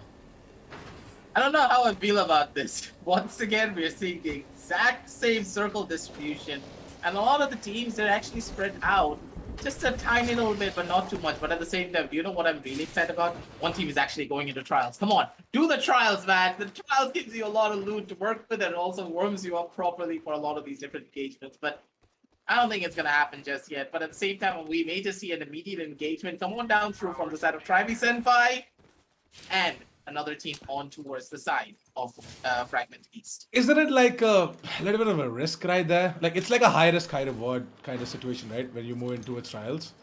Not exactly, because in trials, the thing is that you're just trying to get a lot of the loot, and if an opposition team actually does push you when you are doing the trials, you're not really in that much danger, because trials has a lot of inbuilt cover around the area, and the players who are pushing into you, they're the ones at the disadvantage. If you're not getting pincer from like 3 different angles, you're still gonna be in pretty good position. Interesting. Medkit here. But yeah, for now though, it is going to be the side of Team Unitex to go ahead and not loot up this entire place, clean it up, and get whatever the hell they can. Sentinel and Eva 8, not bad. Carnoborg. Looks like that Carnoborg wants to get on some sniping action. So just gain that information and then snipe, snipe, snipe. Ultimate Noob on the other hand has got himself an L-Star and a Mastiff. Wow, that skin on the L-Star. Reminds me Ooh, of that Thermite was absolutely beautiful. What the hell? yeah, the Thermite was good, but at the same time the Caustic's poison barrel just gonna activate itself, and I feel like that we're gonna be seeing the Doctor just pushing in on top of that player with Eva 8 and oh, Doctor, a little bit of a problem. Is not gonna be able to make it? I feel so. Yeah, there you go. Surgical. It is gonna be I got you. yeah, the Doctor surgical position indeed. Team Phoenix are gonna go ahead and take out Devil Corner and Gang. And it's gonna be Team Phoenix to go ahead and get a squad wipe right off the bat. It's an actually really good play coming up down for them, but at the same time, Team Unit X, right at the very beginning, it feels as if they're going to be going into their own engagement, going in for a couple of pop shots, going in for a couple of kills for themselves. They know what to expect, and they know for a fact that one of the teams are going to be close by as well. They need to make that push happen soon enough, though, because if they stagnate for a little bit too long down here onto this one specific angle, they're not going to be in a pretty good position to take a lot of these fights. But right here on the other side of the map, they need to be very much careful, and it is going to be Rebellion spotting them out as they're making the run through down towards the other side of the hill. And the entirety of Unit X, they know what to expect, because if they're going towards the right side of the hill, it's either they make that choice, they either try to cut them off or try and go in for a flank and grab them while they're trying to run away. Because that means, you need to remember, they are at very low levels of manpower. One player has already gone down, they don't have a lot of loot to work with as well. It's only Blunder King YT with enough HP to take that fight, and one person is just not enough to take out a squad like this. Hot Stuck 04. Someone's out there. They're far. Every single time I see this team name, I don't know, I have a chuckle on my face. Oh, it's Hot Stuck D4. Oh wow. Isn't that because you're a hard stuck silver assassin? I mean, I don't play ranked. I started playing Apex. I started playing Apex again. So I stopped after season 3, and I started again with a new account now. Well, I'm still bronze because I haven't started playing any ranked games. Oh, yeah, hard stuck bronzing. Yeah. Don't worry, assassin. I feel you. I'm Hot Stuck B4. I actually haven't started grinding. I have to, by the way. I was gonna find some time now. So yeah, once you get your GPU as well, I'm gonna go ahead. Yeah, we're gonna party up together, man, and I want to be Hot Stuck B4 with you. Oh my god, that's not gonna happen anytime soon. Hey, I got to Diamond as soon as ranked came out, so that's gonna be something that should not be happening. Hopefully. Damn. Get boosted, guys. Let's go. Assassin 47 on his way to Diamond. Hopefully. Like, Apex is one of those games that sometimes I feel as though a silver is sometimes better than even a diamond. I have gotten wrecked by a silver 3 player that absolutely just lasered me to death. And I'm like, bro, how are you actually silver 3? But moving on down over to the matchup, though, we're going to be seeing 1 HP Cribs taking that first initial kill down onto Anuj, down over to the other side of the map. But at the same time, let's talk a little bit more about the side of High Five Esports. They're actually making their own push happen. And right on the other side of the map is going to be the opposition, just lasering them down just a tiny little bit. But the positioning is still prime in their favor. The side of Team 1 HP, they're going to be able to take down one more squad. They're just adding insult to injury at this point. They're pretty much in a certain spot that they can win everything out, but onto the other side of the map, High Five, they need to make their own push happen. They have a lot of utility in their favor. They know for a fact what they need to expect to go in for this win here, Assassin. Let's see. Will they be opting to go in for that push, or are they going to be playing it scared? Because if they play it scared for a little bit too long, someone could just come in and third one. I feel like that might happen. Might just get third party as Oh, well. no. Yep. Be careful! Oh, give me ult! No! Run away! Hi-Fi Esports! It's gonna hightail your way out of there, but I don't think so. They're gonna be able to do that. The best part is that they have got the shield. So, yeah, the shield is gonna sort of help them out.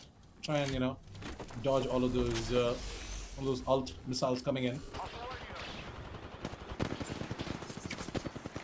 Actually going to be playing it a little bit more slower and using the ultimate coming on down to from the side of the sphere to get a little bit of information for themselves. They have the wall hacks, they have pretty much everything, but they don't have the guns in their favor.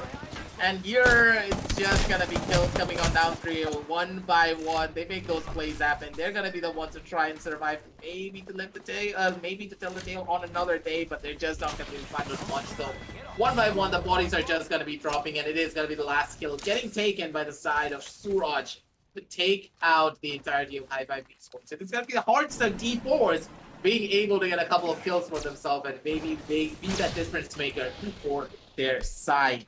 At the same time, Try Me Senpai, they're getting laser from multiple different angles, but still, they're gonna be able to get a building for themselves, but still, on the other side, it's gonna be the driving force of the side of Uninex, and they're hungry for that second place position here, Assassin, and they're not gonna be giving up for even a second. If the side of Try Me Senpai even try to go in for this engagement, they're gonna be in for a world of hurt, that is for sure. The Seattle is right here, by the way, and we are going to be seeing Rebellion opening fire. Not really sure why exactly he did that, by the way. Not only, I mean, yeah, okay, fine. They know where Unitex is, but then again, they just, you know, sneakily made his way in over towards the side of Team Try Me Senpai. But right now, sneaky plays are not what Unitex are looking to go for. And oh, Rebellion, how to take down the damage though? Oh, there you go. Gonna take down Medusa. Well, she's not gonna be able to survive. Where exactly are her teammates? Like, her teammates probably just made a bucket, and he's like, okay, Medusa, I'm really sorry, but we need to run her away. Yeah, Medusa, we gotta leave you. Just gotta leave you. Can't do anything. It is Unitex coming in. They might be looking to grab themselves a champion. Yeah, because honestly speaking, at this point, Unitex, they're the team that you're really looking at to make that level of difference. They're the team that could be the one to take everything away. But at the same time, Hearts at D4, I feel as though they have a lot of tendencies of their own to maybe go in for a different play and switch things up in their favor. The charge rifle from South Suraj does get a little bit of damage. It gets a little bit of information at the bare minimum where the oppositions are going to be onto. But they're in a pretty good spot, I would say. They're pretty much halfway inside the circle. They know where to go. They can check out both choke points and cut off any teams that are trying to go in for rotation onto that circle. And it feels the Hearts like D4 of Everything is over here. Is he? Why is he not taking damage? Oh, there's a jump pad. There's a jump pad. But why didn't he take damage when he was trying to loot there? Yeah, he On was the on the edge of edge. it. Like, he was sitting on top of the death box, so that's why he didn't take any damage. Wow. Okay. Oh, well. Interesting. But what's more interesting is the fact that Karnobog is looking at 3 squads fighting against each other. It's gonna be PXC to go up against the side of HyperZeph and gang, and then there's GG Gaming and team as well on top. Wow, look at this, the charge rifle. I love this So jump much pad. damage. Yeah, it's so good, right? It's so satisfying. But at the same time, I try and avoid it because I don't know. I feel like that the entire spin-off, like the charger, is just a little bit too much sometimes. Dude, you have a really high sensitivity. I play on 400 DPI at like No, not really that. low level I'm not talking percent. about. I'm not talking about that. So basically, it takes some time to just emit that bullet out of the gun, right? Just spit out that charge Oh, yeah. from the gun. Yeah. See this. Exactly what I'm talking about. So I kind of don't like this. So I completely it's ignore the hard charge to- rifle. Yeah, it's really hard to go in for a complete track and then go in for that shot, but once you do hit it, it deals so much damage that it makes it very much worth it. So in a way, it's like that double-edged sword. If you're able to use it, then it's really good. If you're not, then it is a liability to your entire squad and not just you. So in a way, it is going to be the side of Unitex being able to use it now properly. So no harm, no foul to them. They get a lot of chip damage. And the good thing about the charge rifle is that you can immediately swap it out for another weapon because it uses an ammo that you're not going to be using often. because it's either a Sentinel or the Charge Rifle, and the Charge Rifle really has no downsides. You can instantly go in for an upgrade over to a shotgun as soon as you find one over onto the map. 14 squads left now, and we're going to be seeing round 2 closing in about a minute. Interestingly, we are seeing that sort of a change in pace that we were talking about. All the teams just, taking it slow, really slow, not aggressing in anywhere. Because they know this is the match that is going to make it count. This is the final match of the day, and this is the match where we're going to be seeing a lot of difference being made as well. Honestly, all these teams are playing the cards probably, but at the same time, they need to be very much careful because right on the other side, it is going to be the side of Team Phoenix on the edge of the circle, maybe trying to go in for a play, maybe trying to go in for a couple of kills, but they need to be very much careful because right on the other side, it is going to be 1 HP, getting a kill down onto the Doctor. The Doctor is going to get picked up by Syringe from his buddy Ultimate Noob, but yeah, it's pretty much already done and dusted. The Seer just pulled up another ability, revealed all of their positions, and one by one, to the side of Team Frenzy. Like, yeah, the side of 1 HP, sorry. And with Frenzy right on the helm of all of that aggression, just clean them all up. That's gonna be a sad story right there. Assassin. The entirety of Team Phoenix getting done and dusted while Unidex is still able to survive. I think we know who's gonna be the number 2. We can already call it right here because of the death of Team Phoenix. That's a D4. They're gonna be the ones to try and take on the fight inside of that building. Wizards of Way are in a little bit of a problem right now as they are gonna lose their Bangalore. We just Resi side picked up as well. I like how the just goes ahead and picks up his comrades, picks them up and is like, "Get up! You are not gonna go down this easily." Lunatic squad on the other hand, they're gonna come in and wipe that entire squad out. Gonna be 10 squads left now. Wow, the entire Silver's just gonna go ham against each other, and we're gonna be seeing All Might Zero. And just go ahead and just grab himself a couple of good weapons that are lying right around here. Unidex on the other hand, they're also taking a fight here, and they might just be winning it out because the opening side, they don't really have the best of the weapons out there, right? And we're gonna see Chappie. He's gonna go ahead and use the 89, and he's just gonna take down Grady Master. What a play coming in from Unidex to just wipe out that squad as well. That has gotta hurt a lot to Assassin. Imagine getting Gibby ulted at that range. The Gibby ult had nowhere to run, just absolutely getting demolished by all those raiding rockets. And with that, ladies and gentlemen, the side of Unidex, they're in a pretty position. They're of course gonna get that number 2 spot, and now it's just about the style points. How well can you take it all away? How well can you bring it on home for your own team? They want that win just to showcase that they are still dominant and they're still going to be able to make a couple of plays happen. But still, they need to go through the juggernaut that is the side of 1 HP. Will they be able to do it? It's going to be the real question here, Assassin. Will they be able to? I want your thoughts on it. Well, Unidex, I do think so that they are going to be able to place themselves in a position where they can take that fight and they can try and use the terrain as well to their advantage. Because right now, position-wise, they are in a pretty good spot. They can take that fight, and they do have the weapons to take that fight as well. I feel like that it might just be going ahead and finishing off what they started with Grandmaster and team. Grandmaster did go down, but then he got picked up as well, and that entire squad has retreated themselves inside of that dome.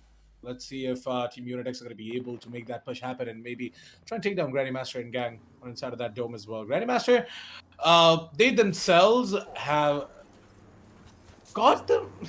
They've got themselves a pretty good loot. Like, I wouldn't call it the best loot, but yeah, they can make ends meet. That's for sure.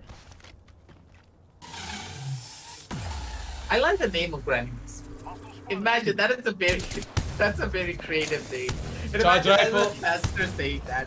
But at the same time, the charge rifle though, this time around from the side of Carno, it's gonna be a deciding factor for a lot of these different engagements. And it is gonna be Chappie just dealing so much damage. The rotations are costing so much. And the fact that the rotations are costing this many resources, Team Unidex, they're playing this beautifully. One by one, they're just whittling down their opponents slowly but surely. And the poke battles are well all at Assassin.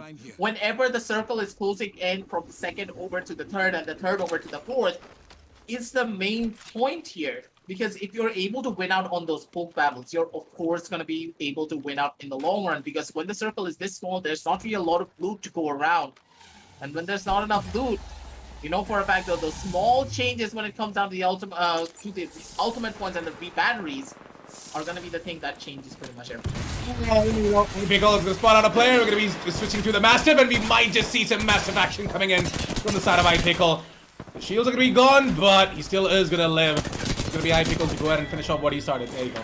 He's going to get himself the frag onto his end of days.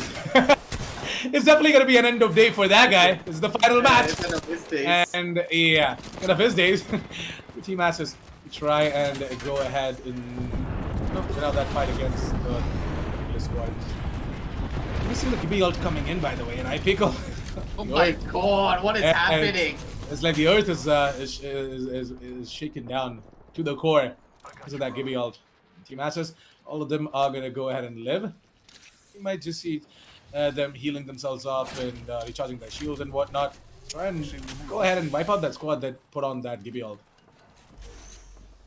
Like, this is an absolute, like, I don't know how I feel about this though, Assassin. The fact that all of these teams are positioned all across the map, they had advantageous position, but at the same time, Team Asses, they're not really in a position where they should be in. But at the same time, Assassin, he always just says we every single time he gets on one of these geysers. Whenever I play with him, this guy, or whenever I watch his streams, he's like always, we as soon as he just gets on a geyser. This guy has too much fun. Yeah, I mean, I absolutely love to make a jump on that geyser.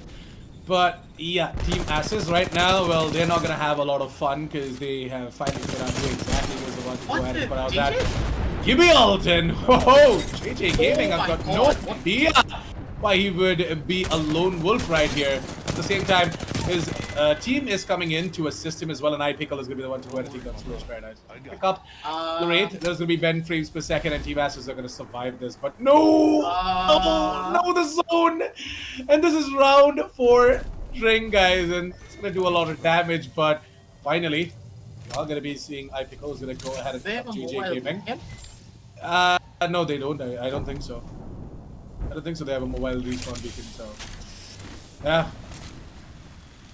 Such tiny ring, and we've got 6 squads left. It's definitely going to be chaotic, guys, and it's time for Team 1HP to shine now because they are going to shine in such moments. Up close and personal with the EVA 8s and the flatlines. They're going to go ham onto each and every player inside of this ring right now. All 6 of these squads, including Team 1HP, are just going to duke it out against each other. Frenzy, very low. Trying to reach out the shield. He's going to try and take this fight, and he's going to be successful as well. But he got himself a knock, by the way, and he's looking for one more. See Hyperpossessed to take down Crips. 1 player down from the side of Team 1HP. We are going to be seeing the DB shield coming in as well. He's going to pick up on Comrade, and we're going to be seeing Frenzy going ahead and spraying it down with the R301. Let's finish it up with the EVA 8. Try and use the medkit to heal up. The fact that the entirety of 1HP actually got out of that skirmish alive, I'm just gonna give a moment of silence to them. You guys are absolute gods. No one in the history of Apex should be able to get out of that. You had 2 squads shooting at you. You were able to take down the 3rd squad and then focus on the 4th squad that you were actually fighting. These guys are just on another level, and they mean business, and they deserve that #1 position for a reason. But at the same time, hey, who's gonna deserve the #2? Here, right now, is gonna be the real question. But now, we're gonna see a fight between Lunatic Squad and HWN. Because with the circle slowly but surely closing on down in Lunatic Squad, they know for a fact that the choice needs to be made soon enough, but the rate ultimate is going to be the thing that could just be that deciding factor. They're going to be able to make themselves have a proper rotation, get themselves into a better position, but still Lunatic Squad, they're in the prime spot. They still need to push themselves out of the zone because the circle is still going to be coming on down in on towards them, and they need to push themselves into the Lunatic Squad's position, and they need to hit all of their shots as they're going to be running on down forward. Will they be able to do it as fast? Take it all away, my buddy, because now it's your turn to shine. The squad, they definitely have got themselves pretty damn good loot though to try and take on this fight against the rest of the 4 squads that are left out right in front of them. The spot of 2 squads, one on the right, one on the left, and we've also got Nick who has opened up a portal right here, so you know whenever they want to just make their way out of this same building, we're going to be seeing another team. That is going to be Team Unitex, if I'm not wrong. Yeah, that's Unitex. Yeah, Team Unitex. They are in that exact same building where HWN Gaming is as well. So let's see if Team Unitex are going to be able to rush down the side of Team HWN. Or maybe they might just be looking to take down Ben and gang that are coming in Neighbors, from the man. back lines. They're Yeah. neighbors. Yeah, I mean, we know there's a lot of neighborly love going on. So Unitex, they're just gonna try and maybe take on the team that is Ben and gang trying to come in from the back lines. On the other hand, Team 1 HP, ones who are gonna place themselves in a way where all they have to do is just wait for all of these other teams to take out the fights against each other. And then late round, 1 HP is just gonna come in and gonna make the clutch happen. But it feels though, Team 1 HP, they're feeling it. Just want to make their way into the ring and they just want to rush down the entirety of Team Unitex alongside Team HW and Gaming as well. And look at this, we're going to be seeing Team 1 HP trying to make their way out of the roof, and we're going to be seeing the entirety of Team HW and Gaming to be taken down and out. Team Unitex are going to come in on the action as well, and Team Unitex are going to be the ones to try and get themselves a frag. Exeox 69 is going to be the one to go ahead and get themselves a frag. It's going to be a second to going down. 1 HP. Are they going to be able to get this frag though? Yes, they are. It's going to be the Seer to be going down as well, and Lunatic Squad are going to come in at the exact same time. And the push comes in from the side of Lunatic Squad, and they might just go ahead and take down the rest of the players from the side of Team Unitex, and they might just go ahead and be the champions. Yes, they are. Lunatic Squad are going to be the champions, ladies and gentlemen, for the final match of the Lenovo Intel presents Rise of Legions for Apex Legends. And what a way to just close it out. Like, patience, it plays out for the side of Team Lunatic Squad, and Mischievous, he definitely goes ahead and becomes a little bit mischievous for that final push as well. An absolute lunatic push coming down through from the side of Lunatic Squad. But at the same time, you have to give it to the discipline of a lot of these teams. And the fact that Unitex, they were able to adapt and they were able to switch up their strategies just so beautifully. Just goes to show how much they have learned from map number 1 all the way over onto game number 5. And that just goes to show how beautifully that they are playing as well. They played it slow, they played it disciplined, waited for the engagement to finish on top of the rope before they actually opted to go in for the push themselves. And you have to give it to the Gibby, man. The Gibby just pulled out his ultimate, and he's like, I'm just gonna throw it right on top of the middle, because you do need to remember, ladies and gentlemen, that even if you throw the Gibby ultimate inside of a building, it's still gonna hit the top roof of the building. And using that, they were able to get a lot more damage down towards the side of 1 HP, make them 1 HP, get them low, and just make that push happen of their own as well. Take them down. They took out the Juggernauts and they cemented their lead to take that number 2 position on the board. But at the same time, the number 3 position is up for grabs. And after this point from the side of Lunatic Squad, I really want to see, have they made progress enough to get themselves up to that number 3 position, or are they going to be somewhere here on the number 4, number 5? Because we know for a fact that Team Phoenix, they're going to drop down heavily after this. Definitely, and I feel like that Team Phoenix, they are sort of gonna get the heat as well right now, because we expected them to go ahead and rack up a lot of kill points or even placement points to just try and stay in that top 4 position. But now they are going to be challenged by the rest of the squads in the Lenovo Intel presents Rise of Legion for Apex Legends as well. The match highlights are ready, so why don't we quickly go straight into the match highlights? And I'm pretty sure that Aggressive has a lot of insights to give you guys as well for the final match of the day. When you consider match number 5, the main issue that I saw there was that a lot of the teams, they were trying to camp buildings way too much. Like, I understand what you were trying to do. You wanted to go in for advanced positions, but the only time you should actually be opting to go in for advanced positions of buildings is when you know where the circle is going to be at.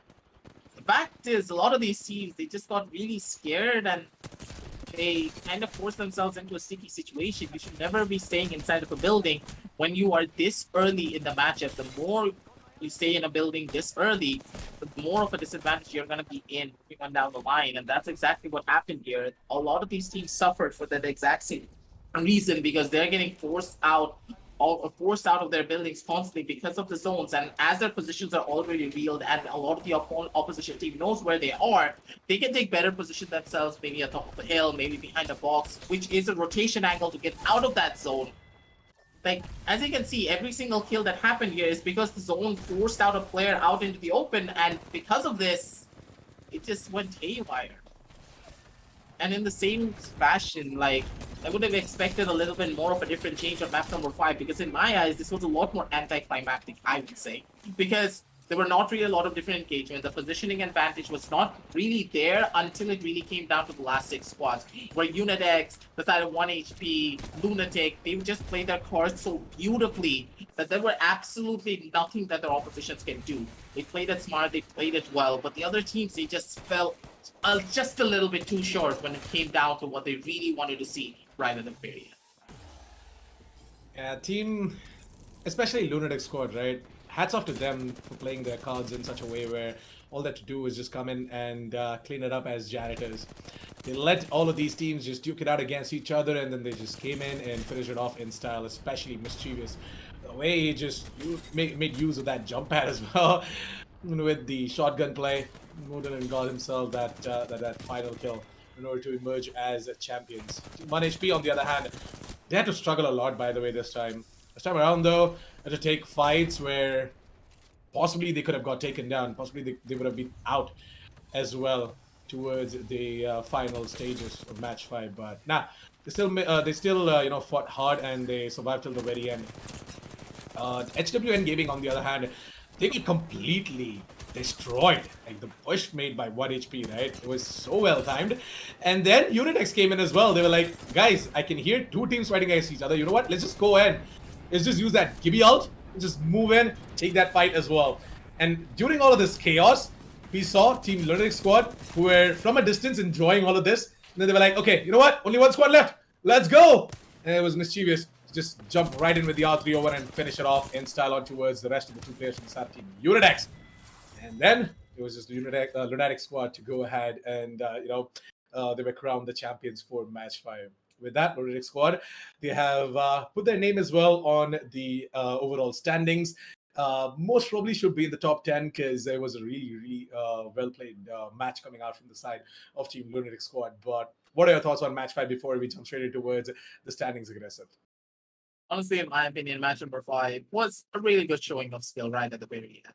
All of the teams, they showed their growth from map number 1 over onto map number 5. And that's what we would always expect. Like, I expect the teams, especially in a battle royale setting, to try and understand their opponents. Because normally what happens in battle royale, you constantly go up against different people every single time. But here in a tournament setting, you go up against the same teams over and over again for 5 consecutive maps. So try and learn from it. Try and counter-stretch your opposition and adapt on the fly. That's exactly what we saw coming on down from the side of Unitex, 1 HP, Team Asses, Team Phoenix. Team Phoenix was a little bit unfortunate the way that they died, but it's completely fine. It happens. It's a battle royale. But when it comes down to the side of Lunatic Squad, they showed the biggest adaptation out of any other team. Going from a team that died out constantly when it came down to the top 10, top 15, now being the Apex champions, just goes to show how much you can grow in just a short span of a couple of hours and a couple of games. And they played it so beautifully, and I really hope to see them rise up really high up, moving into the standings. And as we were talking about the standings, it's already very ladies and gentlemen. So let's head on down over to the match 5 standings and see what the points are on the board. And just look at that. Lunatic squad, 22 points on the board, 1 HP with 20, Unit X with 18. And Assassin, you know for a fact that we can crown the number 1 and number 2 here. But hey, I'm going to wait. I'm going to let you say it as we see the overall standings later. But for now, break down the current standings and what did you think? What do you think about the points that are distributed? Well, Lunatic squad, they definitely are going to be placing themselves at a really, really good spot in the overall standings with that 22 total points, 12 placement points, and 10 kill points. 1 HP, on the other hand, they also managed to get themselves 20 total points out of match 5. So again, they're going to be the ones to go ahead and solidify their hold on that first spot in the overall standings. Team Unit X, on the other hand, I feel like that they are just going to dethrone Phoenix. It's going to move past them in the overall standings. And Ignited Mafias and Heartstruck D4. Heartstruck D4's best performance for the day was match 5, by the way. A really good performance coming out from the side of Team Heartstruck D4, Team Asses. Even they tried, but fortunately, nothing really worked out towards the end. HWN Gaming, they do have 4 placement points thanks to them surviving as the top 3. But yeah, again, got completely taken down by the side of Team 1 HP and Team Unitex. They came in as well for the action. I feel like that the overall standings are going to be where the real fun's at. I've already told you the top 2 and top 3, but yeah, overall, you guys might be very surprised to see what exactly is going to come up on board as well. Not really sure what's up with Team Exoman and Team Dothraki though. Dothraki, we were expecting them to try and do something, but nah, not gonna happen. Hey, the overall day one standings are ready, so here it is, right in front of your eyes.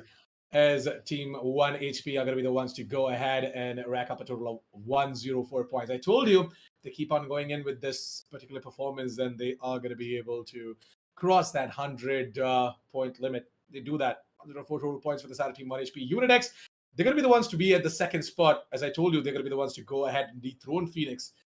Unidex are going to be at the second spot, total of 63. Phoenix with 52, SS with 36, Unidex squad with 35. Wow. Unidex squad, they have placed themselves the fifth spot. And where exactly is Team Vector Sports? Oh, that's the 10th spot. Unfortunate. But yeah, Arts of D4 have made their way in towards 9, so that is good. I've got no idea how the Devils have made themselves into 7th. I haven't seen them surviving. I haven't seen them surviving till the very They're end. the Man. Devils for a reason, man. Like, what is going on? Hey, they're the Devils for a reason. They can sneak up on you at any second, that they can take you down in a matter of seconds as well. So at the same time, like I would say, an admirable effort coming on down from all of these teams, and especially Lunatic Squad, rising up from a team who was really having a lot of struggles trying to bring themselves out of that 13, 14, 15 position, immediately up to the fifth spot. Just goes to show how much one win can help when it comes down to it at the very end. But at the same time, Team Asses, an absolute dominant victory coming on, dominant showing, coming on down from them as well. 18 placing points and 18 kill points. They showed that they had a lot of growth as well from map number 1 over onto map number 5, and they're just going to keep on growing because, ladies and gentlemen, don't forget, we still have 2 more days of these exact same teams duking it off against one another to try and get that crown and get themselves that prize money for themselves. But at the same time, Assassin, that's going to be it for day number 5. Do you have any more closing words before we close anything off? Well, just wanted to let you guys know that we have got 2 more action-packed Apex Legends action coming in front of your screens. This was just day number 1. We've got 2 more days with the exact same team. So overall, there's going to be a lot of shift, and whoever's going to be at the top spot is going to be advancing on towards the next stage as well. The entire prize pool for the overall event, including all the qualifiers, is $4,000. So yeah. We are going to be expecting these teams to just, go ahead and fight it tooth and nail. Going to give their absolute everything. They're going to go back now, and they have got enough time to prep themselves up for day 2 and day 3. And maybe we are going to be seeing a lot more teams coming up as well tomorrow. Maybe Team Dothraki and the rest of the gang, they are going to go ahead and showcase what exactly they are they are sort of capable of as well in day 2 and day 3 of the Lenovo Intel presents Rise of Legions for Apex Legends. So, yeah, thank you so much for tuning in for day 1 of this tournament. It was a banger one. Can't really wait to see what exactly is going to happen in day 2 and day 3. Until then, it's going to be me, your Cost Assassin 47, alongside Aggressive, signing off for the day. Don't forget to check out all the links down in the description below, and don't forget to sign up for Qualifier 2 using the link down in the description as well. I know for a fact that you guys, when you started watching this stream, you guys might be tempted to, sort of be a part of this exciting tournament as well, right? Don't worry. It's absolutely free of cost. All you have to do is just sign up your team and get yourselves in on the action as well. Qualify throughout the qualifiers and then make your way in towards the qualifier finals as well. So, yeah, with that, you guys were watching the Lenovo Intel presents Rise of Legion for Apex Legends. Thank you so much for tuning in for day number 1. We're going to be seeing you guys tomorrow for day 2. Until then, me and Aggressive are going to sign off. Have a good night, sweet dreams, and see you guys tomorrow.